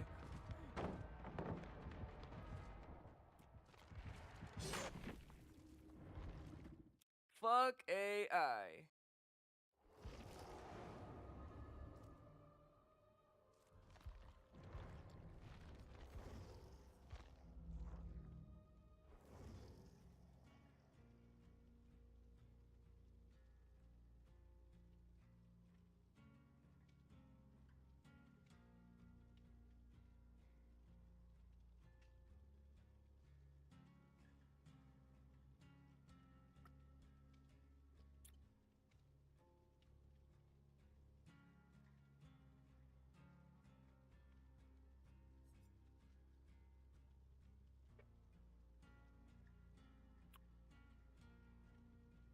want to do a little bit of Flight Simulator.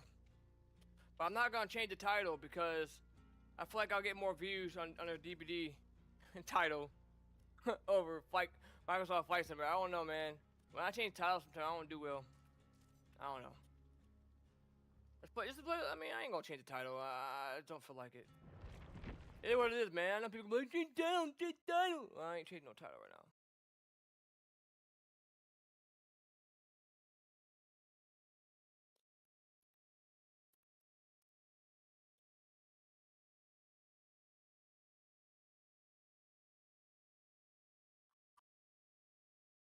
So I used to be in flight school back in the day, but not anymore. It's been a long time since I've been in flight school. So a lot of stuff's hard to remember. The 757 has terrible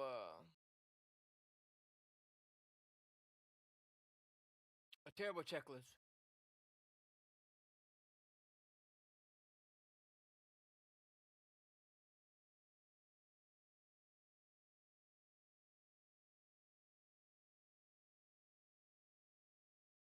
Um, Let me see if this is a bug real quick. Let me ask ChatGPT something real quick.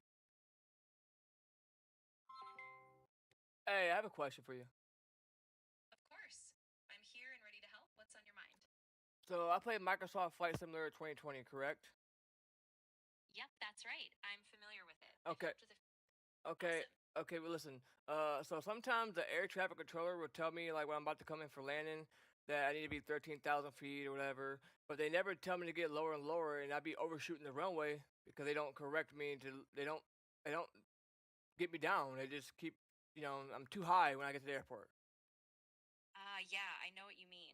A lot of times, if you're flying on a more casual ATC setting, they might not be super detailed about the descent. You could try planning your descent earlier, like following a standard 3-degree glide slope, or if you're using something like the VNAV and the FMC, you can set it up to drop you down at the right time. That should help you not overshoot.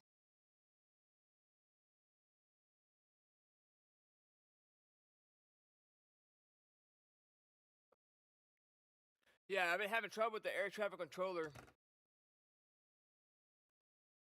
telling me to, hey, you're too low, 13,000 feet, and I can see the runway. I'm way too high, so I have to go around and, so I'm gonna try to go I'm gonna try to go off my computer this time.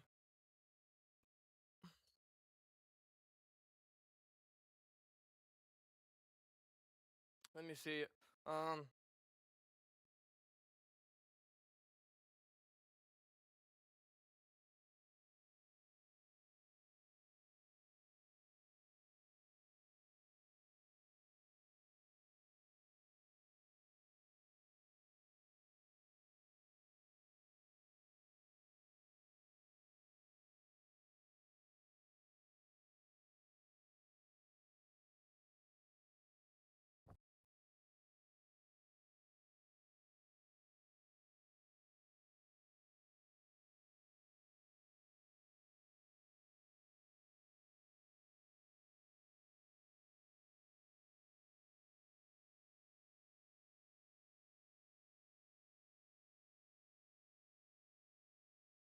Okay.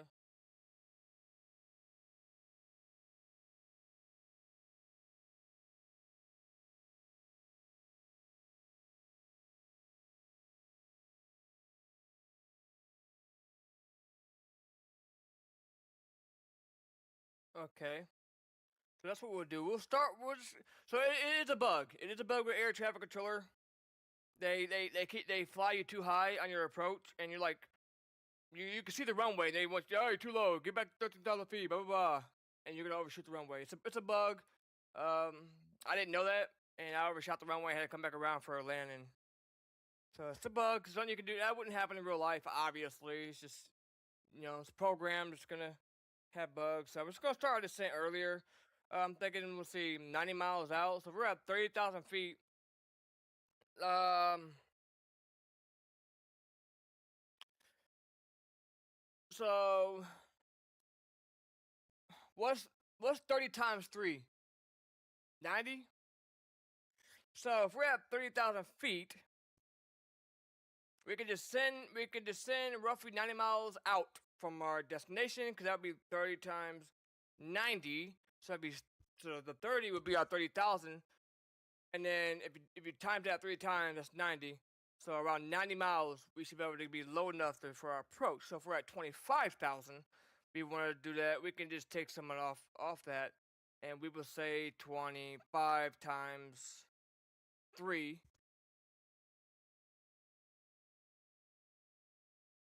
So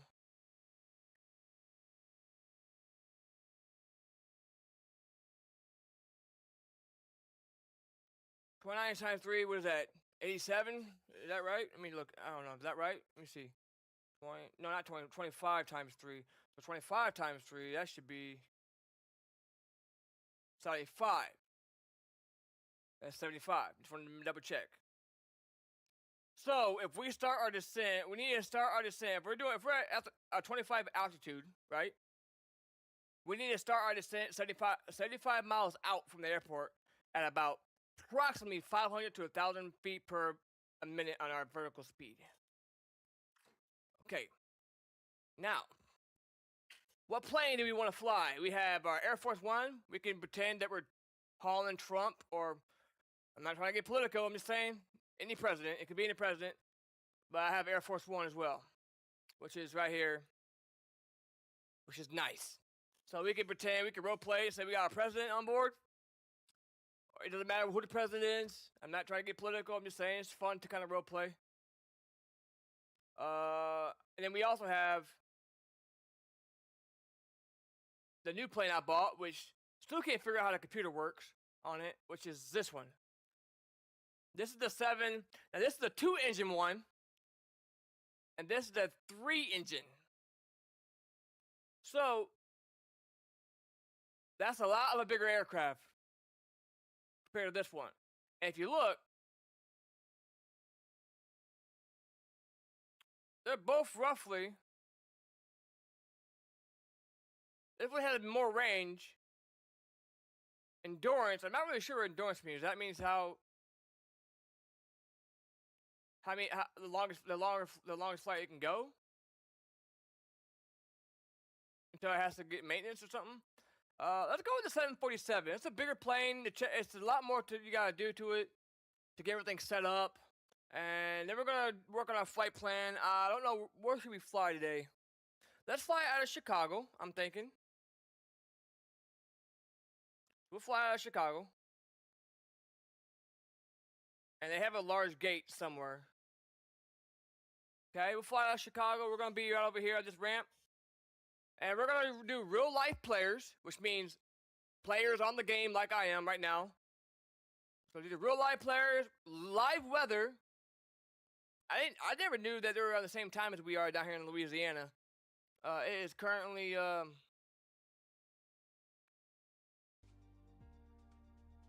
12 o'clock here, and I'm in Louisiana. I didn't know that Chicago was on the same time as I am. They are, apparently.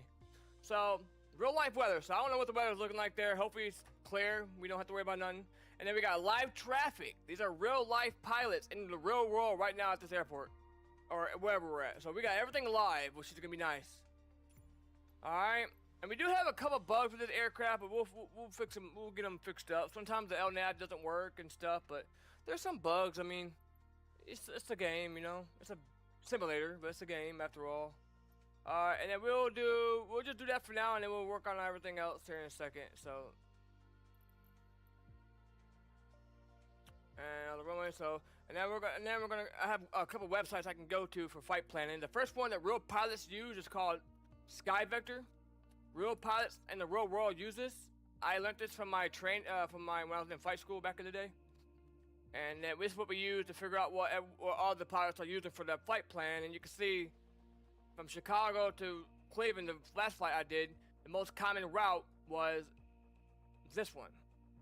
And I'm going to show you guys how stars and SID works. This is called a star. Star basically starts around here, and it gets you right here is a star, and it gets you set. Basically, it gets you set for your final, for your approach. So look at this aircraft. So we're not gonna. We could do Air Force One,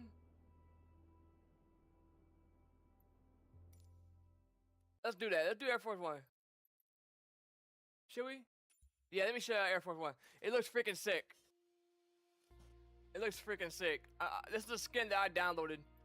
And like I said, I'm not trying to get political, but Trump is the president, so he's gonna be the one that we can have on board. Or we can just say we have regular passengers on board. They, you know, whatever. Who know what we're doing? We're just flying. All right. But it looks sick. It looks sick. It's a 747. That's the plane where you drive flying right there. So this plane takes a while. It takes about an hour to get everything, you know, to go through your checklist and check the engine. You gotta do your inspection and stuff. Obviously, we can't get out of the plane, right? But all right. So this is real life weather. How's the weather looking? Oh shoot. Oh shoot. That don't look very good. But we got real life weather on. It's kind of windy. Oh my god. Oh my god. Okay, well, it's a busy airport too. Let's start. Let's just pause it real quick. Let's start getting our flight plan. So I think I might do the same flight plan. It's about 2.5 hours flight from O'Hare Airport to Cleveland. And then we're not gonna have a SID. A SID is your transition out from the airspace of the airport. We'll have our star. Our star is going to be starting right around here, and that gets you set up basically for your final turn into the airport to Cleveland. All right, now let me show you something. Every star has waypoints involved in it. Okay, so what I mean by that, if I pull up my navigation chart that I pay for, $10 a year or whatever, it's pretty simple, pretty cheap, and it's also included with my SimBrief website that we're going to use to do our flight plan. So you can see, if I go into airports and go into Cleveland, now you see how this flight plan looks like, goes over the water and turns in. Now check this out. If we go into, we know this is a star because it's different color. If I go into charts and go into star, well, why don't you look at there? Those are our stars, and you see, look at that. See that? And see that? If I click on this, we're gonna get a breakdown of this of what this does. So this star contains this waypoint, this McCoy, all the way down till you get to the star, and that gets you set to the final. Why don't you look at there? Does the same shape, right? So this is the one I'm thinking we're thinking about doing for our star. There's different stars that we can do that comes in different ways, but since we're coming from Chicago, I think the other way makes more sense because we're already gonna be on this side of the on this side of the water anyways, coming from the west side. So we might as well just come here, and then we need to be at least 210 knots when we get to here, about 7,000 feet. So yeah, and we're gonna have all these waypoints because all these waypoints are included in this star. Once I implement this star into my program, it's going to contain McCoy and everything, and it starts right here at this waypoint. This star starts right here. So if we contain this waypoint, we're going to contain, it's going to look exactly like what we see here on both sides. So we're going to go ahead and we're going to program all that in, and then we can check the airport, we can check, we can just get out of here, and then we can actually check the waypoint, check our, how everything's looking here, or at the airport, there are taxiways. We check pretty much everything that they have to offer. Gates, so it's pretty sick. Now what we're gonna start doing is we're gonna start developing this. As you can see, remember I just told you a second ago? Let me show you again.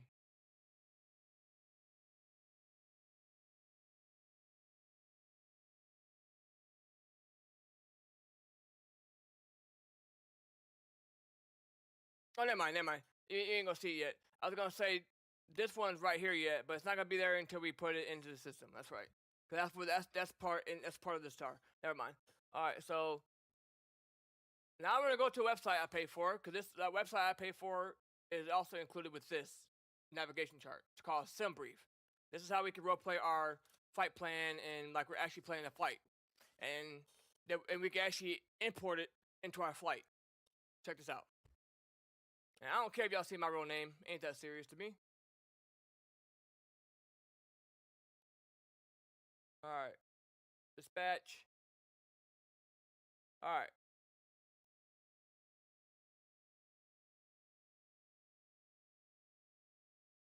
So, Air Force 1, 777, departing out of a herd going to Cleveland, and we'll do it to auto. We'll have that set to auto. Aircraft is going to be the 747-8. Our cost index is going to be 2. Doesn't really matter what it is. Cost index is just cost index. Doesn't matter on here. It doesn't do that on here. 777. Put it the pounds. IFR. So it's kind of cloudy right now. So we're gonna have to do. We're gonna do an IFR, which is instrument flight rules, and then we're gonna do an ILS approach, which means when we get to our Cleveland, it means an instrument landing system. The plane's gonna land itself. That's how people. If people ever wonder how planes land themselves, especially when pilots can't see out their window, it's cloudy, visibility's low. It's called an ILS system. It's the instrument landing system. The plane can pretty much land itself if you program it right, because some runways have a thing called ILS frequency. You know, the frequency that the pilots use to turn the frequency number to talk to ATC. Hey, turn to number 225 point whatever. Well, runways have a frequency number too, and if you program that frequency number into the FMC, when you get close to your runway, you'll be able to communicate with the runway when you get close there, and the aircraft automatically start gliding just by itself. The glide slope and the localizer. The localizer lines you up with the runway. Your glide slope, your vertical nav follows the glide slope, and you can look at it and make sure it's in the little diamond should be in the middle on your MTD.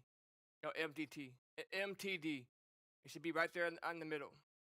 So if your diamond's on the middle, you're on that glide slope. And if you can see out your window, there's lights at in the runway. If you have 2 white and 2 red, 2 white, 2 red, you're perfect. You're not too high, you're not too low. If you got 4 red, you're way too low. If you got 4 white, way too high. If you got 3 red, 1 white, you're a bit low, but not super low. If you're 4 white or 1 red, you're just a tad high. You need to come down to get to that 2 white and 2 red. Everyone, they have it in real life. Every runway has it. It helps pilots know if they can see the runway. Helps to know if they're, how they're looking. They don't overshoot the runway, and they also got their instruments in front of them. So there's things in place to help with that. What runway should we land? I don't really care. Let's just do 10 left. Usually they don't ever let me pick the runway I want to choose anyways. They usually take me to another runway. And once you look at there, the same ones we just seen right here, right? So this is gonna be that's how our flight plan is going to look. We're gonna be going over from Chicago, over Lake Michigan, through Michigan, close to where I lived. I'm from Michigan, and then around here to Cleveland, right? And then now this is where 24 left has an ILS runway. We just gotta double check that. I can double check in here real quick too. Or I can double check on my app. So Cleveland, remember, because not every runway has a frequency for an ILS approach. So here you go, ILS, 24 left, the ILS number is going to be 109.9. So I can implement that in my computer, and I can also look on my navigation, double check that. So we need to go into charts, right here. 24 left, ILS or localizer, and we'll check if the number matches up, and it does. So ILS 109.9, that would be our number. Put that in the FMC, Flight Management Control System, or Flight Management System, whatever you want to call it, our computer, and then once we program that, we'll be able to communicate with the runway when we get close over there.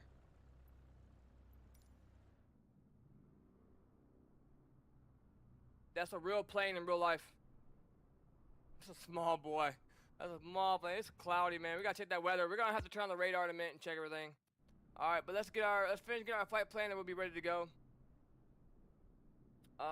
Let's just put this to auto. Our payload, auto. We're gonna go at 25,000 feet. Passengers, let's just do 340. Alright, everything looks good, everything looks good, everything looks good, everything looks good, everything looks good.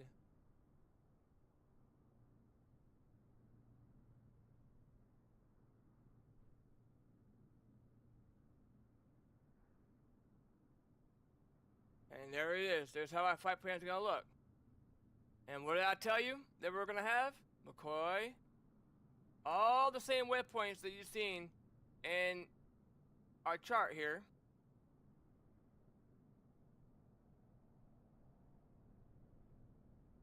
Let me turn off my keyboard.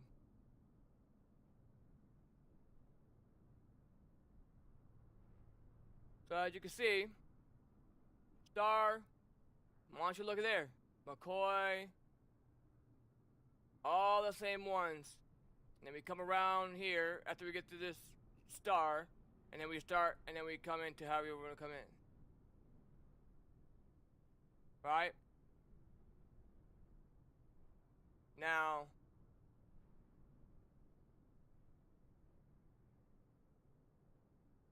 normally before I went out this way and came around this way, but we're going down a different runway.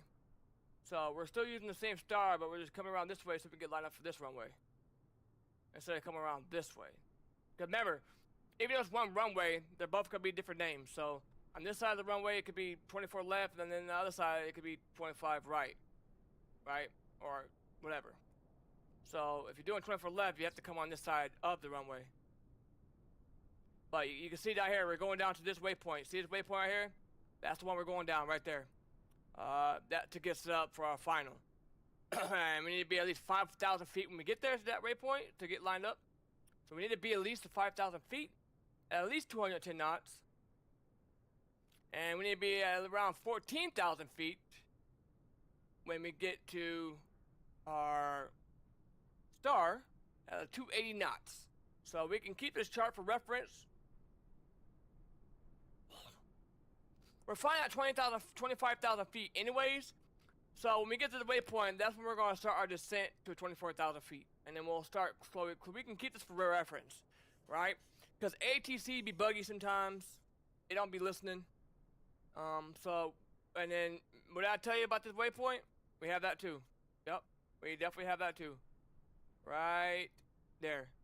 Right here's our waypoint. So that's where we start to get ready, everything set up. And then if everything goes wrong, emergency, we have this airport in Detroit, right here, Detroit, for emergency land if we need to.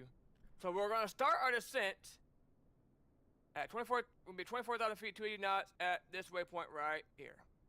So right before we get to the water. All right, that looks good. Let's go ahead and generate that flight. We're going to generate that. If you want to get realistic and you have a printer, you can print this flight plan out. But we have a PDF just to be out, we can still view it as a PDF. So we need 42,000 fuel because remember we got 4 engines instead of 2 that we had before. Taxi, we're gonna raise about 2,000 fuel of taxi.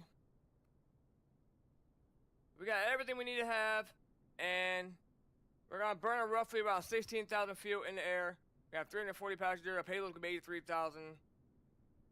Our baggage about 24,000. So we're good. Let's go ahead and get rolling. Let's go ahead and start doing some get this aircraft, pretty dead in here right now. Let's get everything going.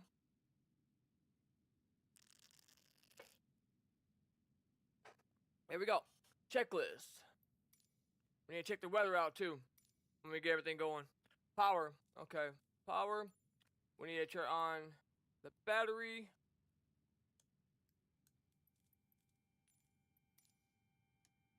Standby power. Hydraulics are going to be off. Landing. Windshield wipers off. Landing gear is down. External power is on. Pre-flight. We need to get this we need to get our map working, because right now you can see it don't work. We go ahead and put our IRS to nav and go down to the computer. Civilization, last position, CRS. Now we gotta wait about a minute. Now real life takes about 30 minutes. I can set it to real life time, but I have mine set to a minute because who wants to sit here and wait for 30 minutes in real life time? All right.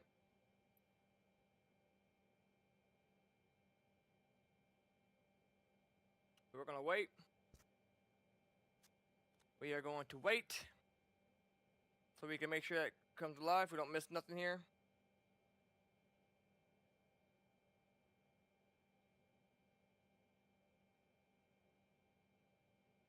And you know when it comes alive. You'll see the whole airport.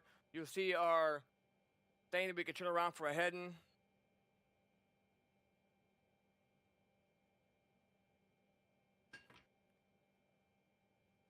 And there you go. So we are up and rolling on that. And I might be able to check the radar now just to make sure. Let's just check the radar and see.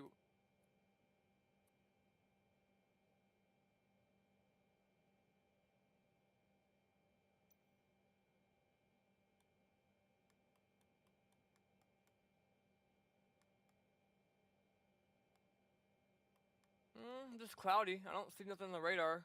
No bad weather or nothing.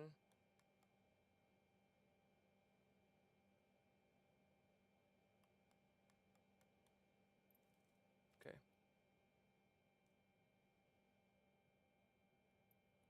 Bus ties. Auto. Good. Generator control switches are going to be on. On. APU. Start that, and we should be able to hear that come to life. It's right here. The APU's right here.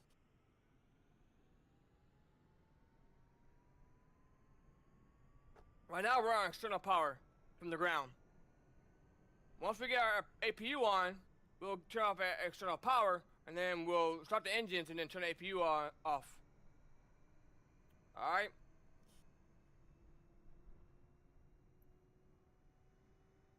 This plane's massive, dude.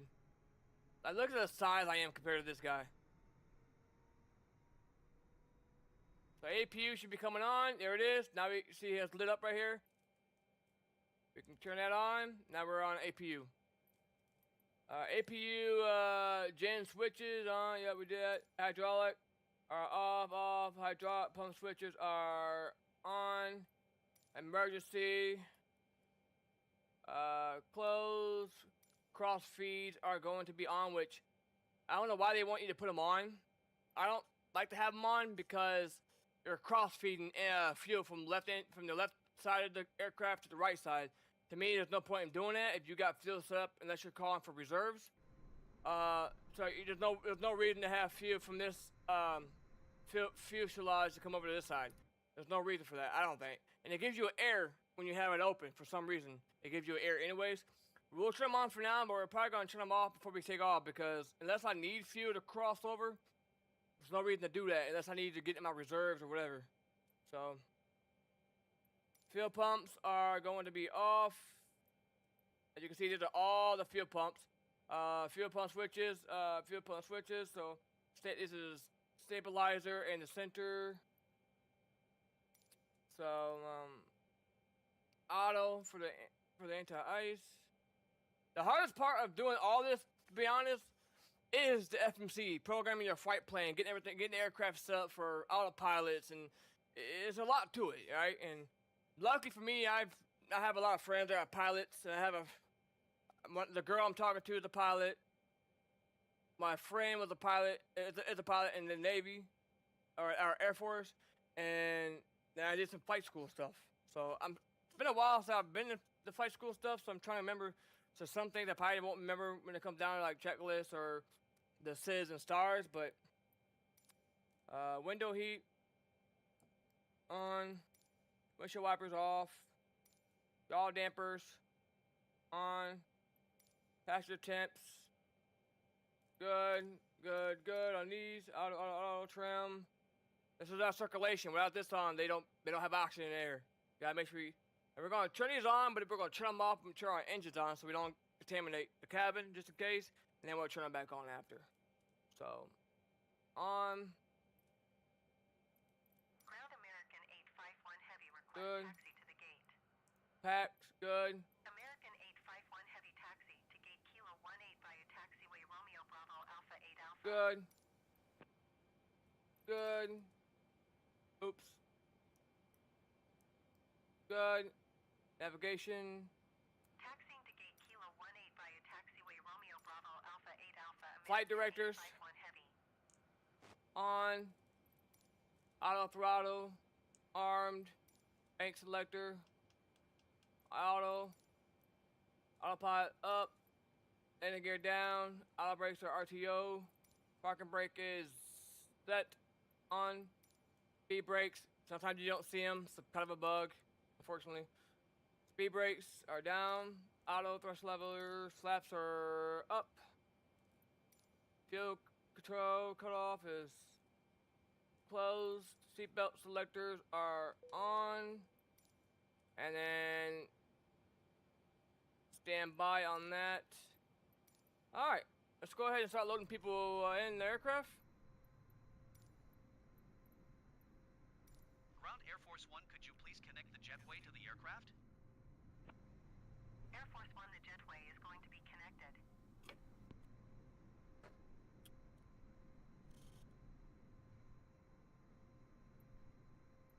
Ground Korean Air 260 Heavy requesting pushback.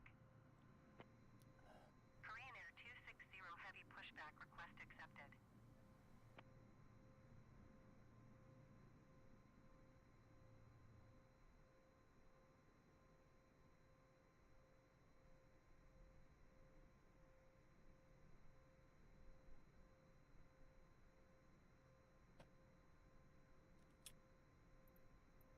Ground Air Force One, could you please send the baggage?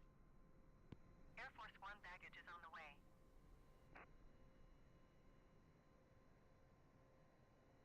Appreciate you guys.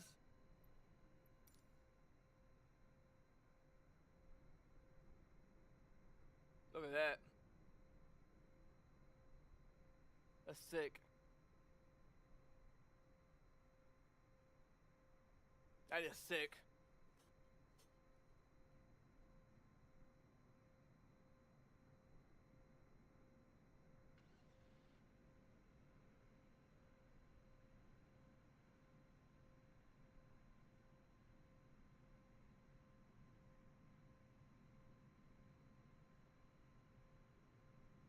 Alright.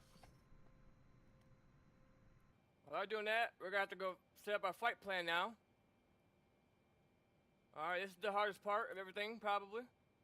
Let's just put our speed brakes back so we can see what we're doing here. Alright, so like I said... my bad. Alright, so this is gonna be our flight plan for the day. We're gonna leave out of Korean Air 260 Heavy. O'Hare Airport, requesting go over Lake Michigan, over Benton Harbor. Now, I'm from Niles, Michigan. I live in Louisiana. I'm from Niles, Michigan, small town. I used to live in South Bend, so we're going right over my neck of the woods, pretty much. We're gonna be heading these waypoints.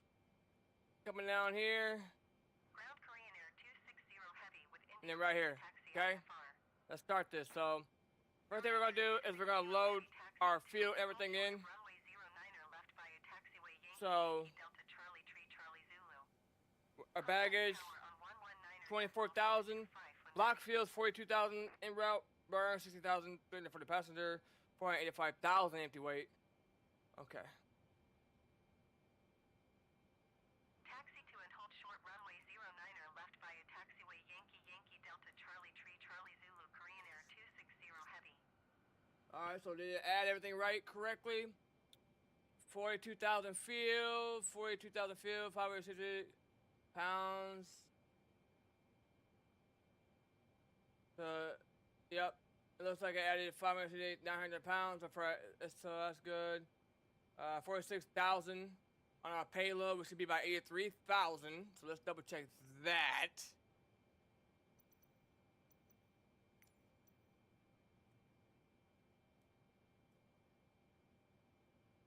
It's for 85,000.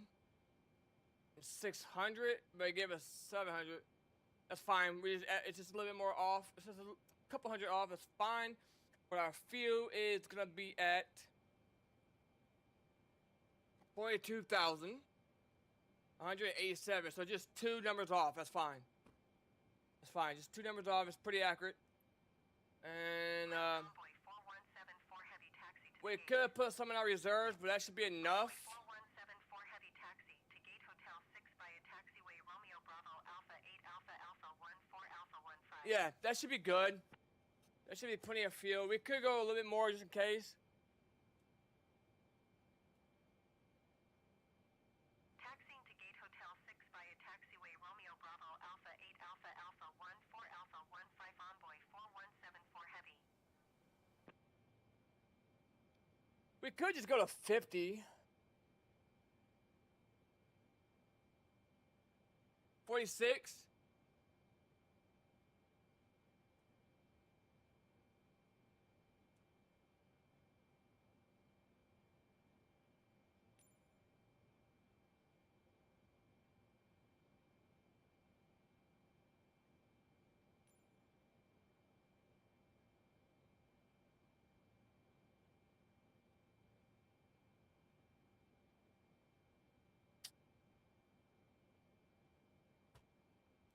Uh,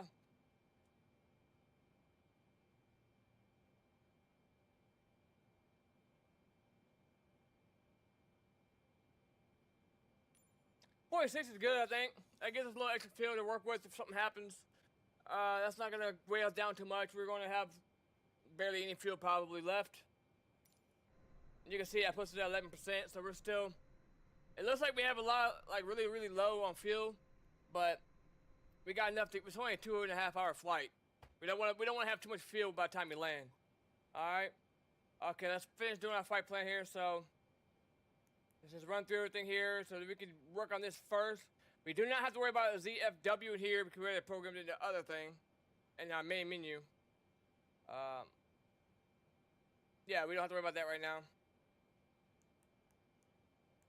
25,000 feet. Our cost tip is index is 2.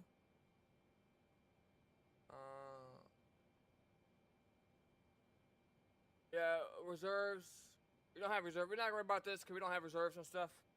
In real life, we would, but we already have our weight and stuff over here. If you go back to here, we already have that in our weight and balance, so we're not gonna worry about that. It already has our, technically we already have that set up in here. I can show you. So we already have our empty weight and all that stuff in here. Total takeoff weight. We're not gonna worry about that for now. Normally you would in real life, but wait, go back real quick. Yeah, so that's our fuel on board. Alright, so K, so our origin, so K, O, R, D.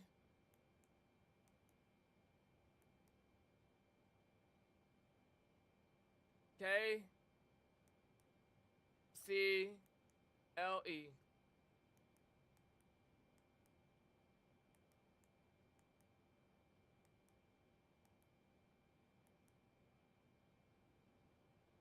Put a flight plan on here so we can see what we're doing. And we can see our flight plan get active when we activate that. Alright.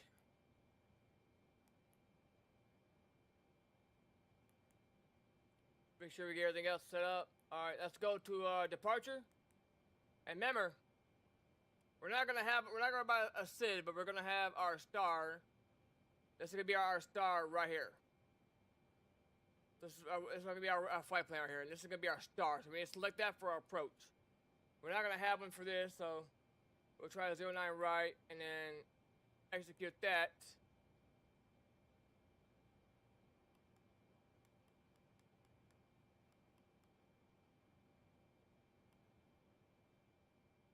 And then for our departure, for our approach, there it is. That's our SID, our star. And we're gonna be hitting Oh, I picked the wrong runway. Shit. Hold on. See if I can edit that. 06 left. That's the one we wanted to hit, right? Shit.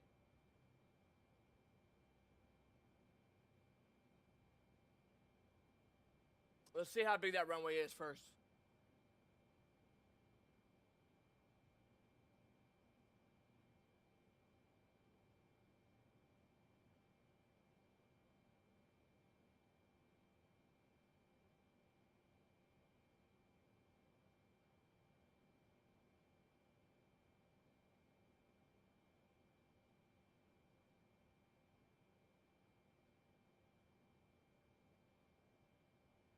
What the hell?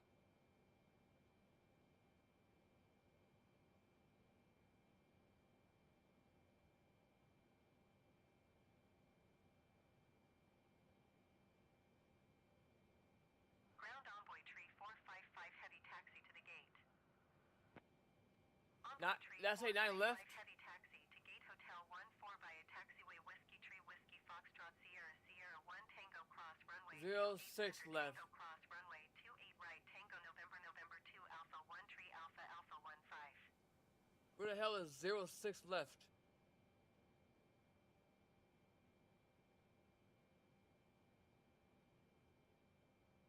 Taxiing to gate hotel 14 via taxiway whiskey tree whiskey foxtrot Sierra Sierra 1 Tango cross runway 28 center Tango cross runway 28 right Tango November November 2 Alpha 1 tree Alpha Alpha 15 envoy tree 455 heavy.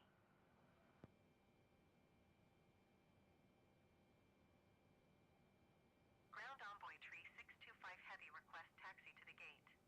The hell? Envoy tree 625 heavy taxi to gate Lima tree via taxiway November tree Foxtrot November tree November Echo Echo Bravo Alpha 19er Alpha Alpha 21. Where the hell is this runway at? I can't see it. So it is an ILS, so we could stick with this. It is ILS. Taxiing to gate Lima tree using taxiway November tree Foxtrot November tree November Echo Echo Bravo Alpha 19er Alpha Alpha. So the number for ILS is going to be 111.5 for this one, so we'll have to keep that in mind. We can use this runway, but how big is it? Where is the size of it at?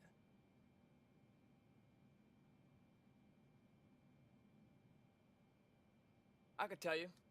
I can tell you right now.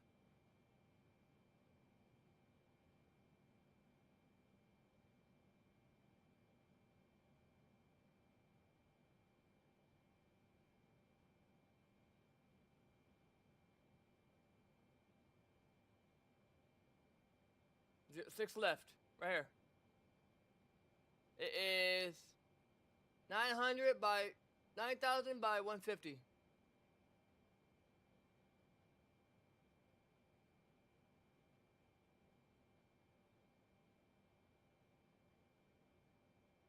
All right, we can do it.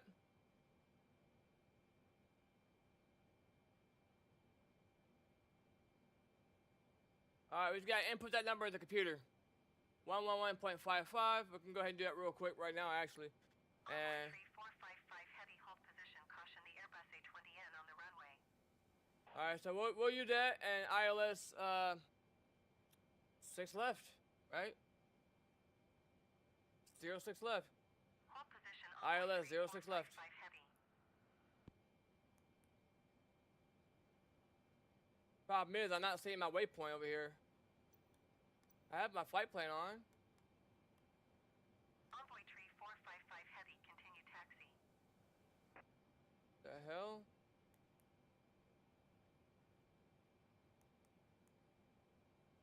Okay, cause we have discontinues. Okay, Roger envoy tree we'll fix that. 455 heavy. We'll fix that in a minute. All right.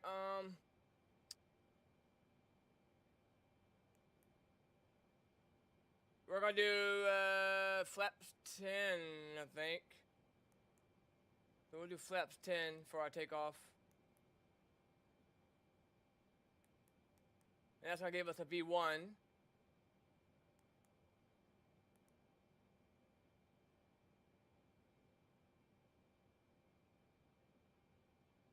Ground Skywest 5138 heavy requesting pushback.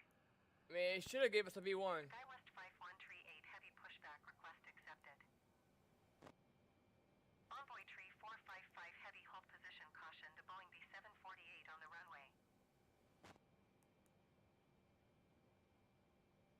Not sure why they didn't give us that. Okay, we'll come back.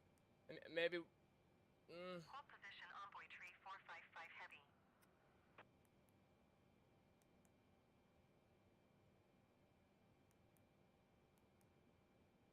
Maybe we gotta implement this in. And then our ground weight, what was that?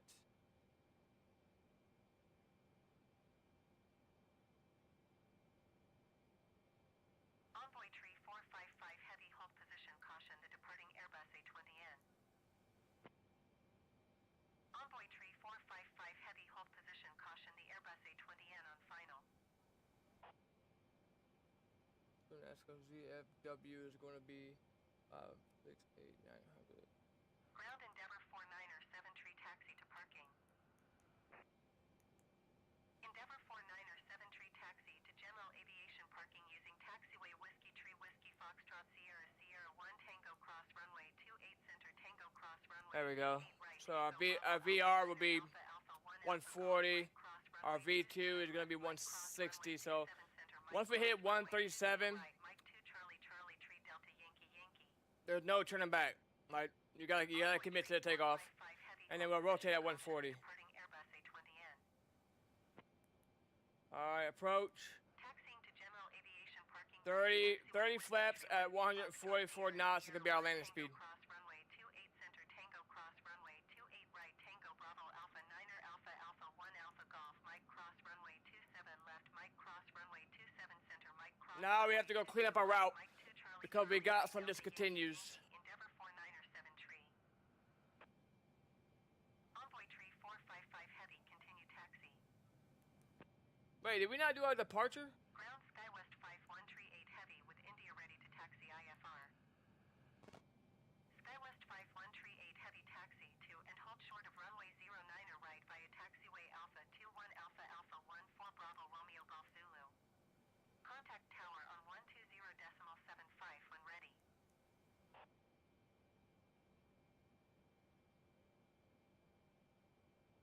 Roger Envoy tree 455 heavy.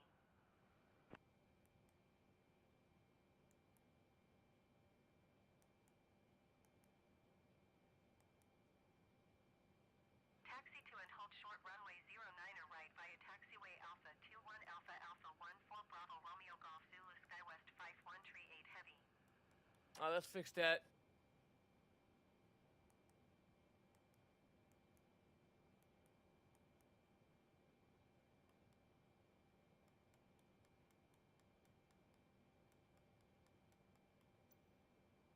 SkyWest 51 tree 8 heavy hold position caution other traffic.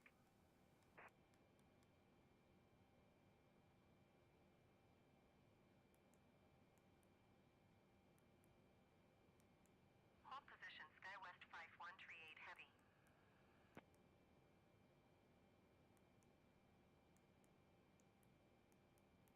That's good. That looks good. So we're going right here.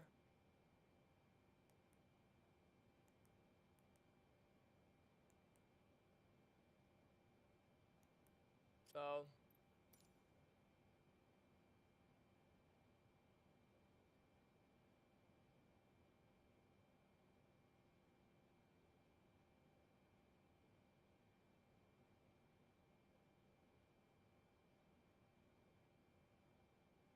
now we're not we decided not to do the same waypoints that we see over here.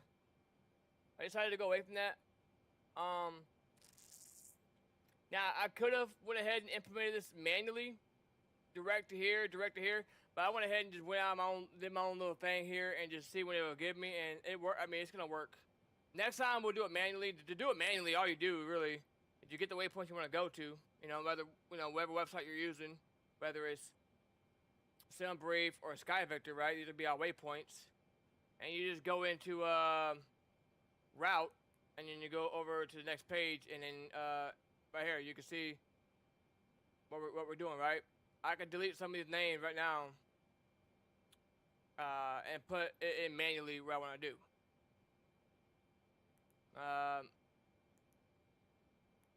Could I delete? Let me see. Endeavour 49er 7 tree hold position caution the Cessna Skyhawk on final.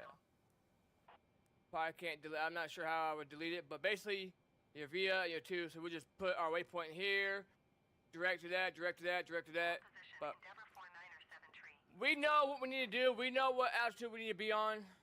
We at when we get to this waypoint. We'll start making our descent early.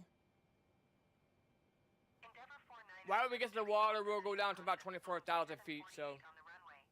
we're not worried. I could go in, like I said, I could go in next time and do it manually and get my waypoints I need first, then do the depart and arrival, and then fix it that way. But it looks like it runs pretty good. 49 or 7 tree. As you can see, I mean, it's gonna be a long waypoint because I don't have other waypoints we go to. But you see, we go over the water, we go down here. So, and when we get to that, we know when we get to this star right here, we know that we need to be at 14,000 feet at 280 knots. So, you see, last time I did this route, I had these, you could see these waypoints, but like I said, I didn't put these waypoints in manually, so this is what it gave me, it's fine, whatever. But we know when we get to that water, anywhere near this water, we know we need to be at 24,000 feet, and then we can kind of keep this for reference based on where we're at in the water and where we need to be at. But we know we need to be at least 14,000 feet when we reach this turnabout, right? And then when we reach our waypoint down here, when we reach that waypoint, we know we need to be at 5,000 feet, 280 knots, or 210 knots, as we get ready to come in to land here. Now I think 210 knots is still pretty fast, but we'll see what happens with that. Heading of 241, so we're gonna be all right.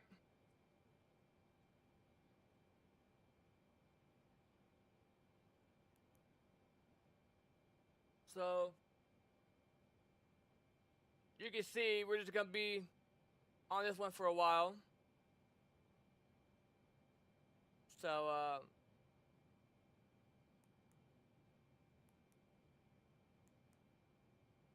you know what? Let's just delete it. Let's just delete these waypoints.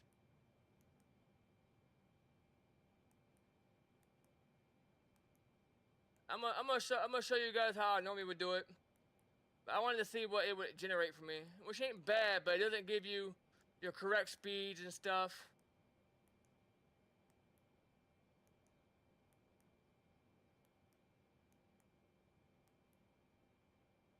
Okay.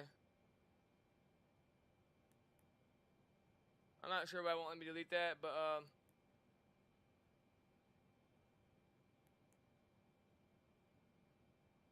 okay, here we go. Alright, so this is how we normally do it. Alright, so we take, let's take Sky Vector for example, and we're gonna go direct to this waypoint, okay?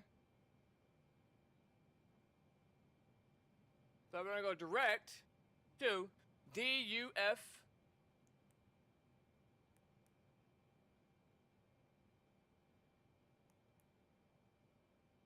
EE. And a via right here is if you have the green. Anything with the green, that's a via number. We don't have that in this route, we're not gonna worry about it. Alright, so we're gonna go direct to there. Okay?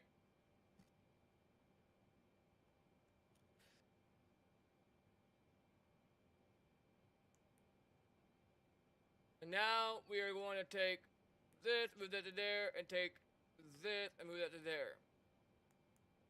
There we go.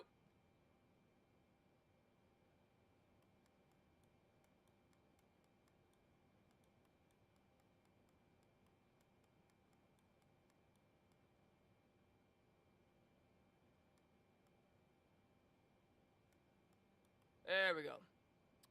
So, that's our first one. Let's go back. This is how real pilots would do it. The only problem is I just messed up because now I don't have a spot to put that in, but that's fine. I should be able to override it. So, logger. LOGG. LOGGR.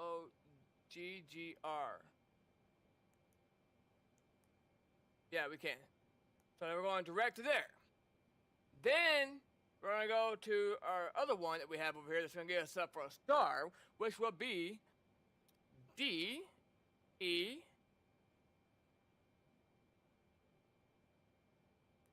D, E, T, M, R.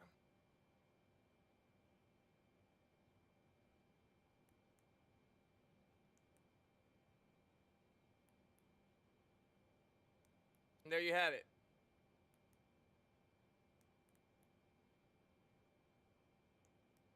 Boom. Now we can go back in and do our approach for our star.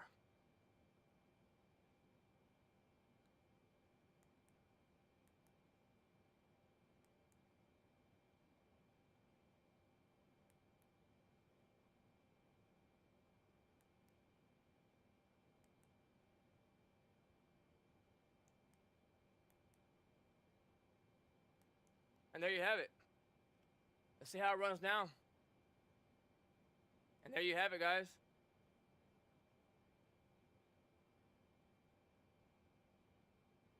A lot better. Let's run through it.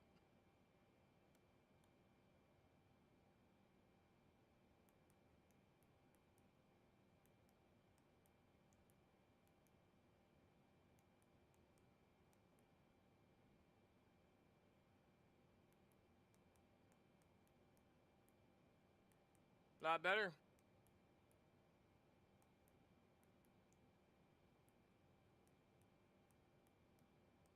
Now, this time I didn't add the other, sometimes it adds it, sometimes it don't. But I didn't add these other little waypoints. I could have. But, you know, I know the waypoints I could have implemented them in, but it looks like it runs really well right now. And we know what we need to do. We know what we need to be at. I'm not worried about this. We did the route what the real pilots use in real life. My sim brief says, you know, this is the different waypoints, right? But this sky vector is what real pilots use in real life. You can tell, you know, you can see what they use. It's green, that means they use it commonly. This one compared to that one. It's the fastest route, and this is the route they use. Just these ones. But the one that's less common, you can see this is how this route runs. The less common one, and this is what they use. So this what we just put in here is what they use in real life, like all the time. It's the most common one they use. So that is how it looks. It looks good. I mean, you can see it looks really well. You know, we leave here, runway 6 right, or whatever runway they allow us to run, to leave off of. And you can see we have our waypoints implemented in here. Logger, we're going over Lake Michigan, all the way down. We're going over the water. When we get around here, we know we need to start descent from 25 to 24. When we reach here, we know we need to be at 280 knots at least 14,000 feet. We're gonna come all the way down here to our hicker, I guess it's called, and then we're right here to our runway 6.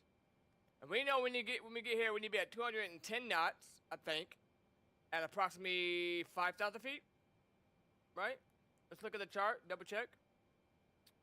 210,000 knots, 5,000 feet at 210 knots, and this is our final. We should be able to intercept the runway, the frequency. We should be able to intercept the runway. Yeah, we should be able to intercept it. ILS is going to be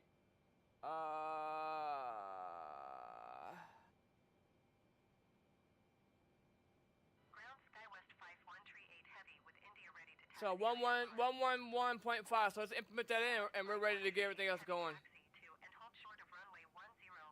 So the ILS is going to be 111.5. Let me just double check here real quick too as well.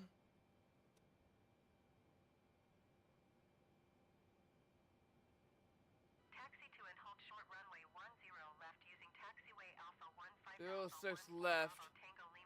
111.5. 111.5.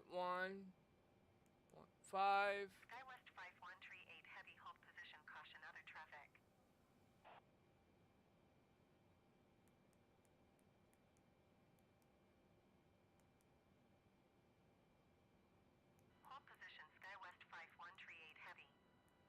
Yeah, I don't think, I was about to say, I don't think I put it there. Just wanted to double check. Wasn't sure about that one. Alright, that's good. I think it's good. Everything's good. Alright. So you can see our speeds now, right? We need to be at 290, 250 knots, 250 or 25,000 feet. And then as we get to here, see? Remember what it told us over here? Under our star, 280 knots, 14,000 feet. What does it tell us here? 280 knots, 14,000 to 11,000 feet. So, the problem is I don't have those other waypoints, so it doesn't tell us when we should make our, when we should make our descent, when we should start making our descent, but we know what we need to be at by the time we reach here. That's all we need to know. As long as we get approval from ATC, we're fine. Ground envoy tree 476 heavy. Alright, let's start the rest of our checklist. Envoy tree 476 heavy taxi to gate Golf 1 Alpha via taxiway Golf Alpha Alpha 1 Alpha Alpha 14.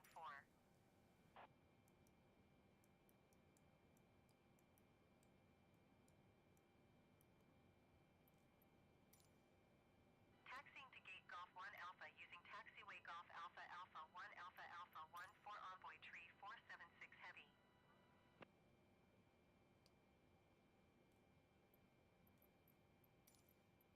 And we're gonna start engines once we get pushed back. We'll start our engines. So we don't waste no fuel. Alright, and you can see we have this back on the map, right? Yep. So we'll go ahead and turn our head in just to make sure. We'll turn that so we can go in that direction. And then we'll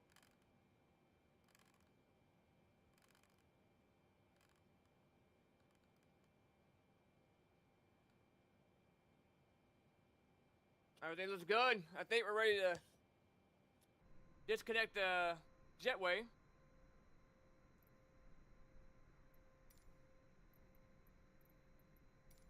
Ground Air Force One, could you please disconnect the jetway from the aircraft? We don't want to waste no fuel, so we'll wait till we taxi. Or till we get pushed back to start engines.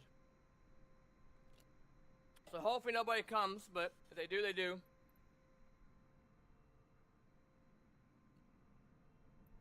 Alright, let's request our flight plan that we just programmed in. So we're not going to be going off of ATC's flight plan, or what they tell us to do. If we need instructions, we will. But we're going to try to follow our flight plan we just programmed, so we're going to request that. Request IFR, instrument flight rule, clearance for instrument flight plan. Ground Air Force 777 IFR to we need to see where our squawk code's going to be. Air Force 777 is cleared to Cleveland Airport as filed. Takeoff runway 10 left climb and maintain 11,000 feet. Departure frequency is 126.625 squawk tree 642. Air Force 777 cleared to Cleveland Airport is filed. Takeoff runway 10 left It climb wants to and take it up maintain off another 11,000 runway, it's feet. fine. 11,000 feet. Departure on 126.625 For now. squawk tree 642. Alright, good. Air Force 777 readback is correct. Contact ground on 122.9er when ready to taxi. So maintain 11,000 feet. Squawk is 3642. Departure on 126.625. Correct? Correct. Good day. So we want our flight, our cruise is gonna be 25,000 feet, but they want us to maintain 11,000 until we get clearance to go higher. Now the problem is when we're departing and we're going through different altitudes of airspace. That's when you have a disaster of hitting another plane. You're gonna see planes, you know, on our radar to our left, to our right, as we're climbing through, and you might have ATC come over saying, "Hey, you got a guy, 11 o'clock of you, 4 miles, 11 o'clock. Report him in sight." You know, you're gonna have people passing through as you're passing through them to get to you. So they want to maintain 11,000 feet until we have more clearance to go up further. All right. While we're waiting, let's go ahead and we're not gonna try until we push back. Let's go ahead and request taxi. Ground Air Force 777 with India ready to taxi IFR. Air Force 777 taxi to and hold short of runway 10 left via taxiway Victor 4 November tree November Contact tower on 126.9er when ready.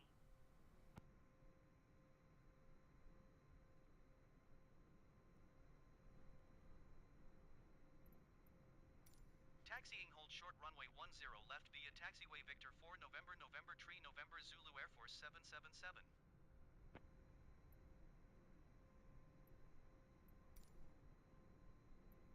Ground Air Force 777 requesting pushback.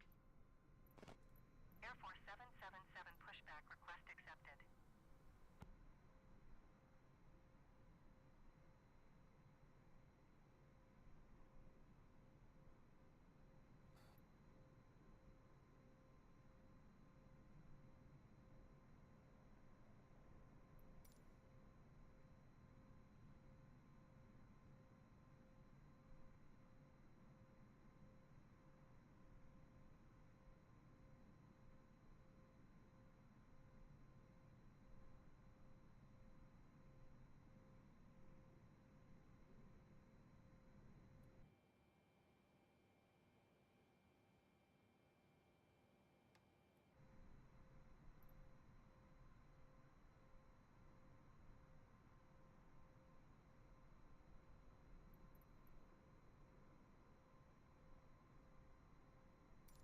Ground Air Force 777 requesting pushback tug to steer the aircraft to the right.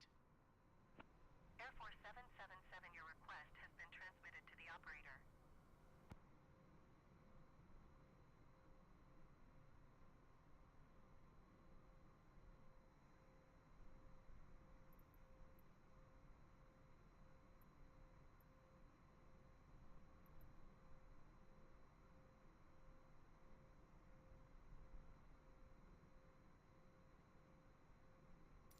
Ground Air Force 777 requesting the end of pushback. Air Force 777 request to end pushback received.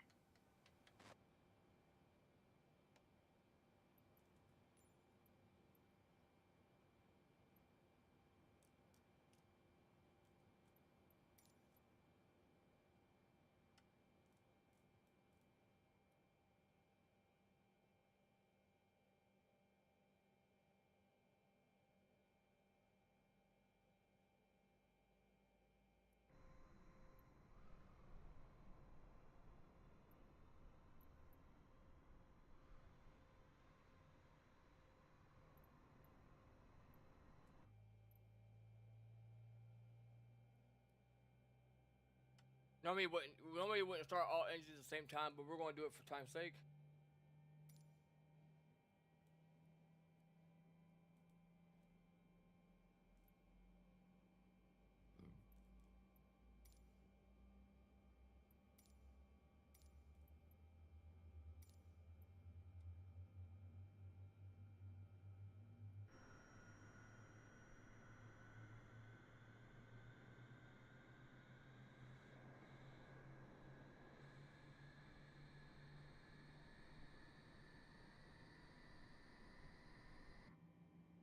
Once I get to about 600 or close to it, we'll go ahead and turn the APU off.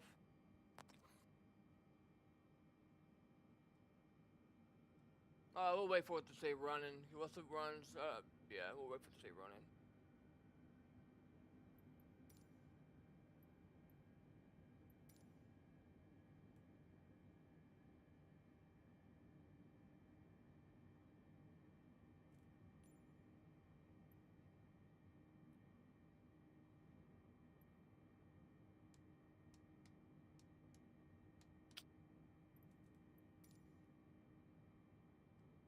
APUs are on for oxygens. Flaps are going to be set to 10 degrees. Taxi lights are going to be on. We'll turn these landing lights on when we get ready to take off. And we get 10,000 feet, we'll turn them off. Alright, we're good to go. Let's get my controller. I need to get a yoke. Alright,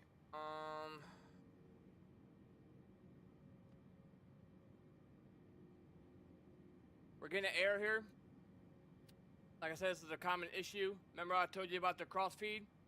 The checklist wants you to turn the cross feed on, but we don't need it. We don't have any reserves and stuff anyways. So we're gonna go ahead and shut that off to fix that, which is gonna be not those. I think it's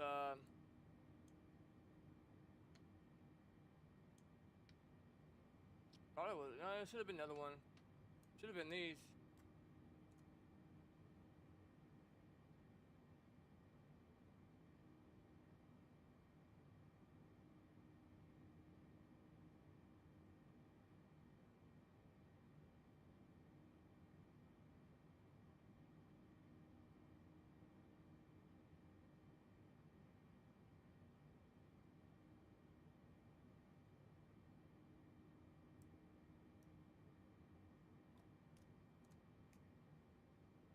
Ah, it was the center. Okay.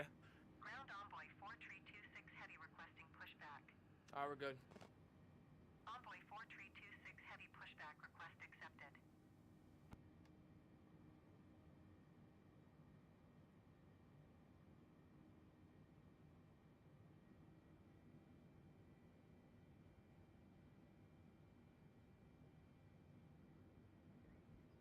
I hate these keybinds, bruh.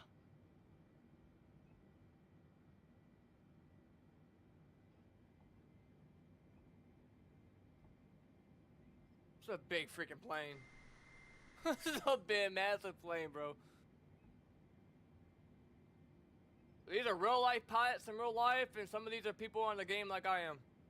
It's a mixture of everybody. Real life weather is how it looks like in real life there right now. Chicago. Real life times, currently 1 o'clock here, 1 o'clock there, or 1:12.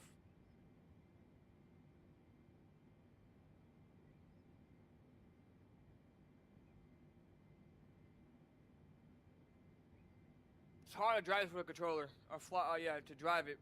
It's hard to fly and drive it. 26 Heavy requesting the end of pushback. So yeah, that must be a real life, 26 Heavy or requesting somewhere on the game on that plane up there. He's flying really, really weird. Sometimes you get people like on the game like me, they don't know what they're doing, or just trying to be assholes because they just have nothing better to do. Ground Envoy 4326 Heavy with India. I've had a guy follow me and try to hit me in the air and stuff. It's like, dude. Envoy 4326 Heavy. So I'm glad we're flying IFR with our instruments, because we're not gonna be able to see anything in the air. Alpha 1 tree November 2 It's so cloudy. Contact tower on 126.9er when ready.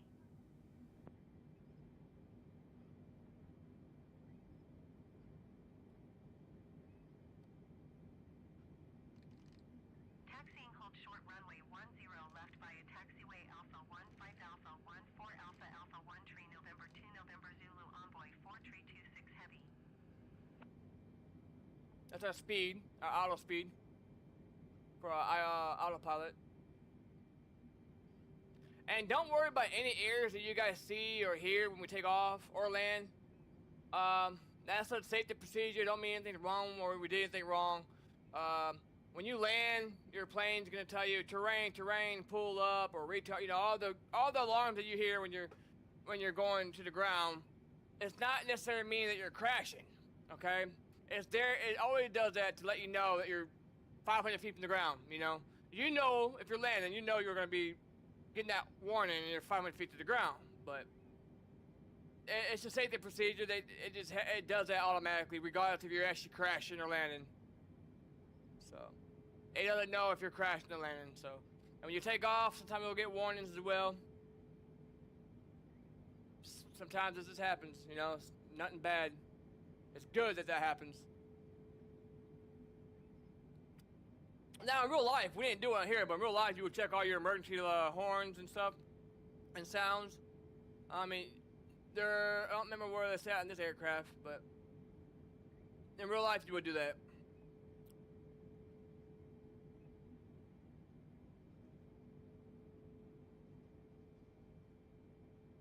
So we should be able to see New York, Chicago. You might be able to see it right there. That is the Bears Stadium's over here. Chicago Cubs are over here. The White Sox are over here, because I've been to Chicago in real life. So, yes, we're going to be going. You might be able to see a little bit. Slow down a little bit here. Hit some brakes. Guys pulling out right in front of us.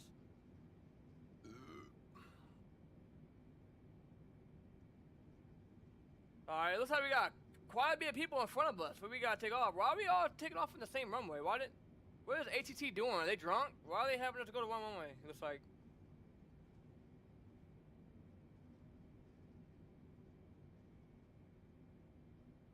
I wonder if that's a bug though, because every time I request to land at a certain runway,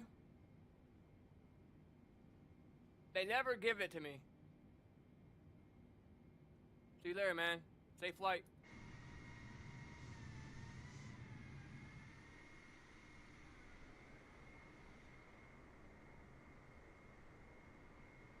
And this is actually good FPS for a fight game, let me tell you. Let me slow down here. I'm like right on this guy's butt. But we have good brakes in here, so I'm not worried. This thing's got some good brakes. See, I'm pushing the brakes right now, see? It's got good brakes. And also got speed brakes. Now, when we land, we have our speed brakes that's gonna help us stop, and we also have our reverse thrusters. These are reverse thrusters. So we hit our brakes all the way like this, reverse thrusters, and it activates our speed brakes, and that helps us slow down. So that'll help us slow this bad boy down. We just gotta make sure we land soon and not late. We wanna have as much runway as we can. We don't wanna. Now it is pretty windy. I should have contacted ATC to see what the wind is. O'Hare Airport information, India 1800 10? Zulu. Visibility 10? 104 at 10. Visibility 10. Sky condition 4,900 feet scattered. Temperature 27. Dew point 10. Altimeter 29er tree. ILS runway 09er left, ILS runway 09er right, ILS runway 10 center, ILS runway 10 left, ILS Yankee. So are we crosswind? Right and ILS 0 runway 09er center in use. Landing and departing runway 09er left, runway 09er right, runway 10 center, runway 10 left, runway 10 right, and runway 09er center. VFR aircraft say direction of flight. All aircraft read back hold short instructions. Advise controller on initial contact you have India. O'Hare Airport information, Juliet 1800 Zulu. So wind's at 104, 40. Okay, that's not horrible. Visibility 10. Not terrible. I mean, it's a little windy, but I don't know if we're crosswind. I think we're crosswind.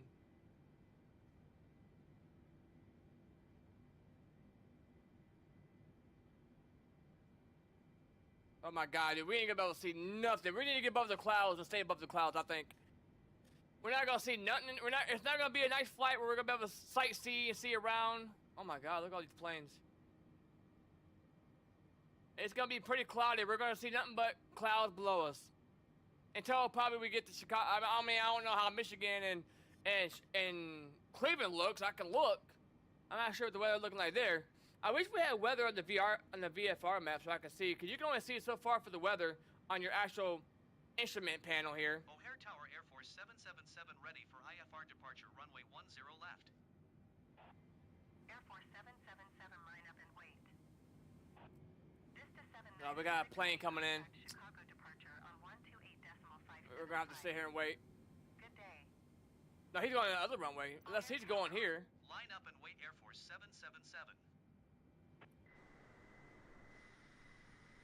Hello? Going to 12. That guy was a player like me. He had to. He just quit.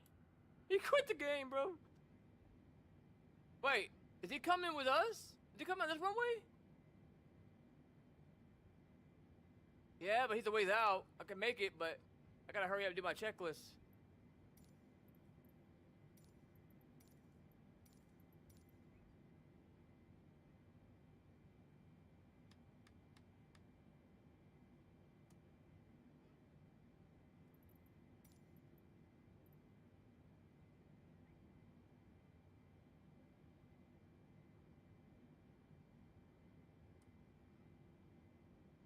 I hate these keybinds, bro.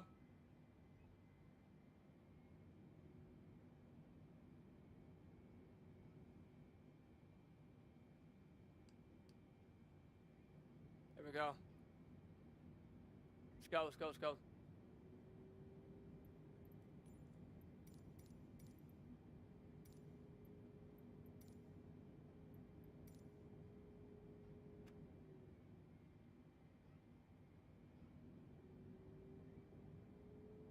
And he's a little ways out. It looks like he's closer than that, but he's going to this runway. Looks like it. We got time. I want to hear him get out because I don't want him to hit any of my wind gusts. That's why you always want to wait for planes to take off. That's why they always let you wait for a while until they get a little ways down, because you will get some of their winds, and it's not fun when you're trying to take off or land. Now that's a smooth landing right there. That was pretty smooth.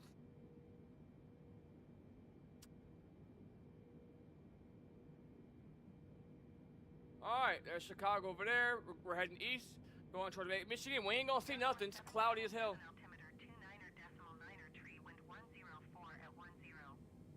Okay. For takeoff, runway 10 left. Alright, take off, power set. Runway 10 left, Air Force 777.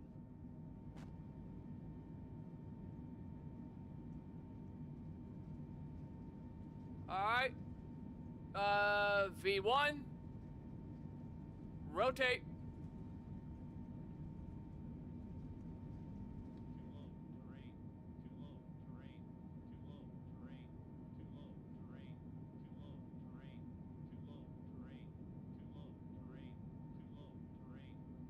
Air Force 777, contact Chicago departure on 126.625. Good day. Going to 126.625, Air Force 777. Alright. See the warnings we're getting? Don't worry about them. Departure, Air Force 777. It said too low terrain. It doesn't know if we're taking off or landing, so just don't worry about that. That'll go away. Air Force 777, Chicago departure. And this is an incomplete checklist because we're doing our checklist, that's all. Nothing bad. But yeah, that too low terrain, that happens in every aircraft. Climb and maintain 11,000 feet. Expect flight level 250. We're not gonna see nothing, dude. We're going to clouds. Climb and maintain 11,000 feet. Expect flight level 250. Alright, keeping an eye on our speed. Make sure we don't overspeed. Keeping an eye on altitude. Keeping an eye, make sure we're level. I could turn the autopilot on. Let's just go ahead and turn the autopilot on now. We have our heading right here. Let's just go ahead and turn that so we can get our heading. We might be able to turn the LNAV on.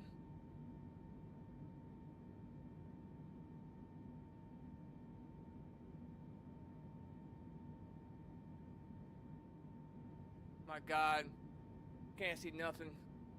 Air Force 777, contact Chicago Center on 120.35. But we don't need to see nothing. I know how to read the instruments and stuff, and oh, look at that. 120.35, Air Force 777. Chicago Center, Air Force 777 is passing 8,300 feet, climbing 11,000 feet. Yeah, we're getting close to that overspeed. We just gotta watch that. 7 Chicago Center altimeter 29er.9er tree radar contact. Continue to defeat. 11,000 feet. Expect flight level. So 777 climb and maintain flight level 210. Climb and maintain flight level 210, Air Force 777.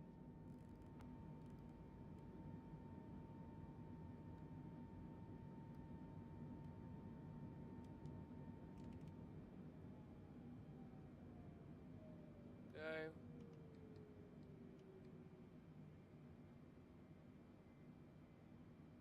SkyWest 4831, you are 16 miles southeast. Climb and maintain 11,000 feet. Expect ILS Yankee runway 10 right approach. Auto speed on. Transition. We'll see if our LNAV's working. If it turns to our flight plan, then our LNAV is working, following our route that we have. Let's go a little faster. Climb and maintain 11,000 feet. Expect ILS Yankee runway 10 right approach via GIBNS. Climb a little steeper. To GIBNS SkyWest 4831. Southwest 181 tree heavy, contact Chicago Center on 127.8. Good day. SkyWest 48 tree 1, contact Chicago approach on 125.7. Good day.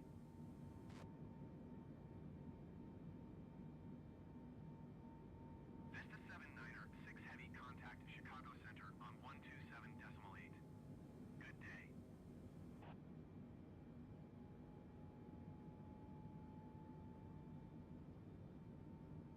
American 229er heavy, contact Chicago approach on 124.7. Good day. We're over Lake Michigan now. 127.8 Vista Sometimes the LNAV don't work, so I'm waiting to see if the plane turns by itself without us turning our head. 7 American, 22-9er heavy. Goodbye. Cause I activated a little early. Contact Chicago Center on 127.55. Good day. 127.55 Air Force 777. And these are our diamond. That's how you know Chicago if Center Air Force you're on the right 777 is at vertical speed 15,800 feet, or climbing vertical flight level 210. altitude for the runway. Is you have a diamond right here. See that diamond? Well, you'll have a diamond right here too. If you have that diamond in the middle of here, you are on the right path to land. If you're high, you need to come down. If you're too low, you need to come up. And this lines you up with the runway. So this is your glide slope, and this is your localizer, pretty much. Once that hits the middle, we can hit our loc mode to localize the airport, and then we can approach for the runway for our vertical speed, which is going to be our VNAV, vertical navigation.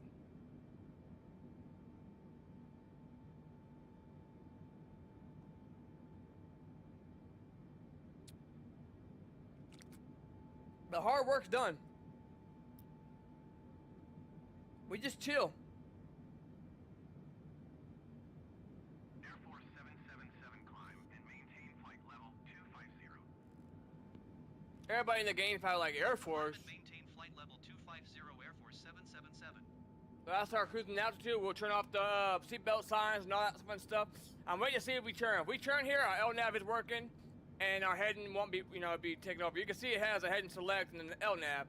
But LNAV follows our route plan down here in our FMC. Our heading is like if the ATC said, hey, turn that heading to 052, whatever, then we'll use this to turn this. Chicago Center envoy tree 600 heavy 10,900 feet. Envoy tree 600 heavy Chicago Center altimeter 29er.9er 2 radar contact. Continue to ERNNY. Brickyard tree 605 heavy traffic is 7 o'clock 4 miles at 11,000 feet Boeing B748. Report them in sight. Envoy tree 600 heavy contact Chicago Center on 125.1. Good day. Brickyard tree 605. Brickyard 3, definitely an online person in the game. Ain't no way. Chicago Center envoy tree 668 heavy is passing 15,700 feet, climbing 16,000 feet. Envoy tree 668 heavy Chicago Center altimeter 29er.9er 2 radar contact. Continue to mince. Envoy tree 606 heavy traffic is 10 o'clock 4 miles at 15,700 feet Airbus A20N. Report them in sight. Envoy tree 668 heavy contact Chicago Center on 128.5. Good day. Delta 6 tree for heavy contact Chicago Center on 128.5. Good day.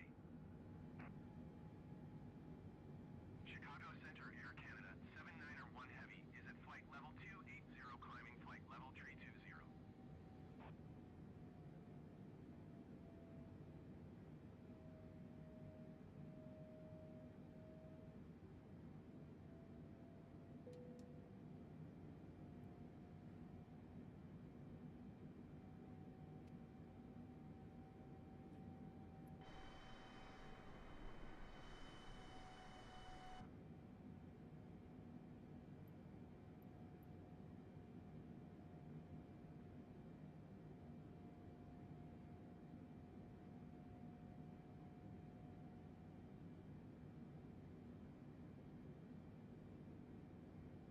Chicago Center Delta 6 tree for heavy is at flight level 280 climbing flight level 320.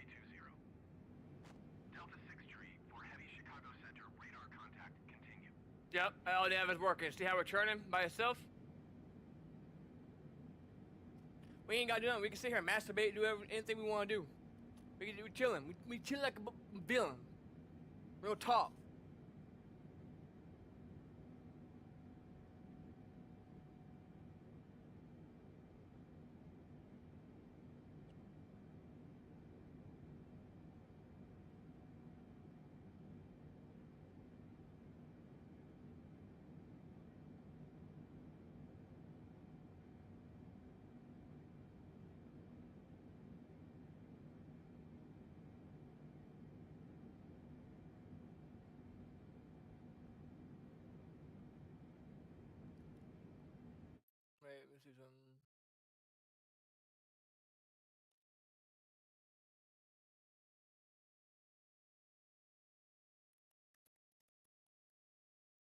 So I'm thinking about playing some Stranded Deep here in a few.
I'll be right back. I'm gonna get something to eat. I'll be right back. In just a few. Hang tight. Because the freight train's coming. Oh, wait.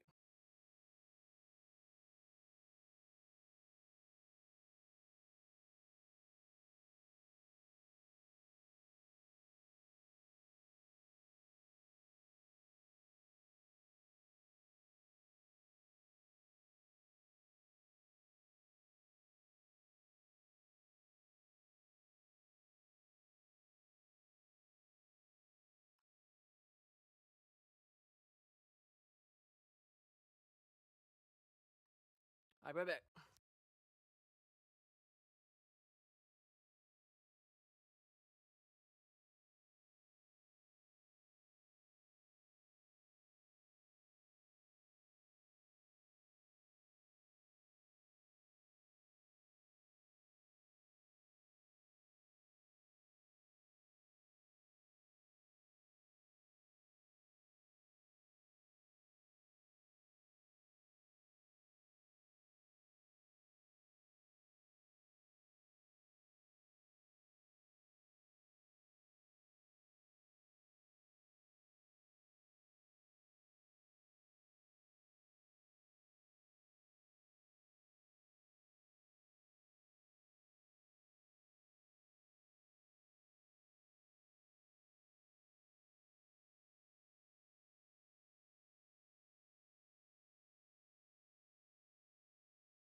Alright, I think I'm gonna play a little Stranded Deep. I think I'm gonna restart the stream though and change the title for this one.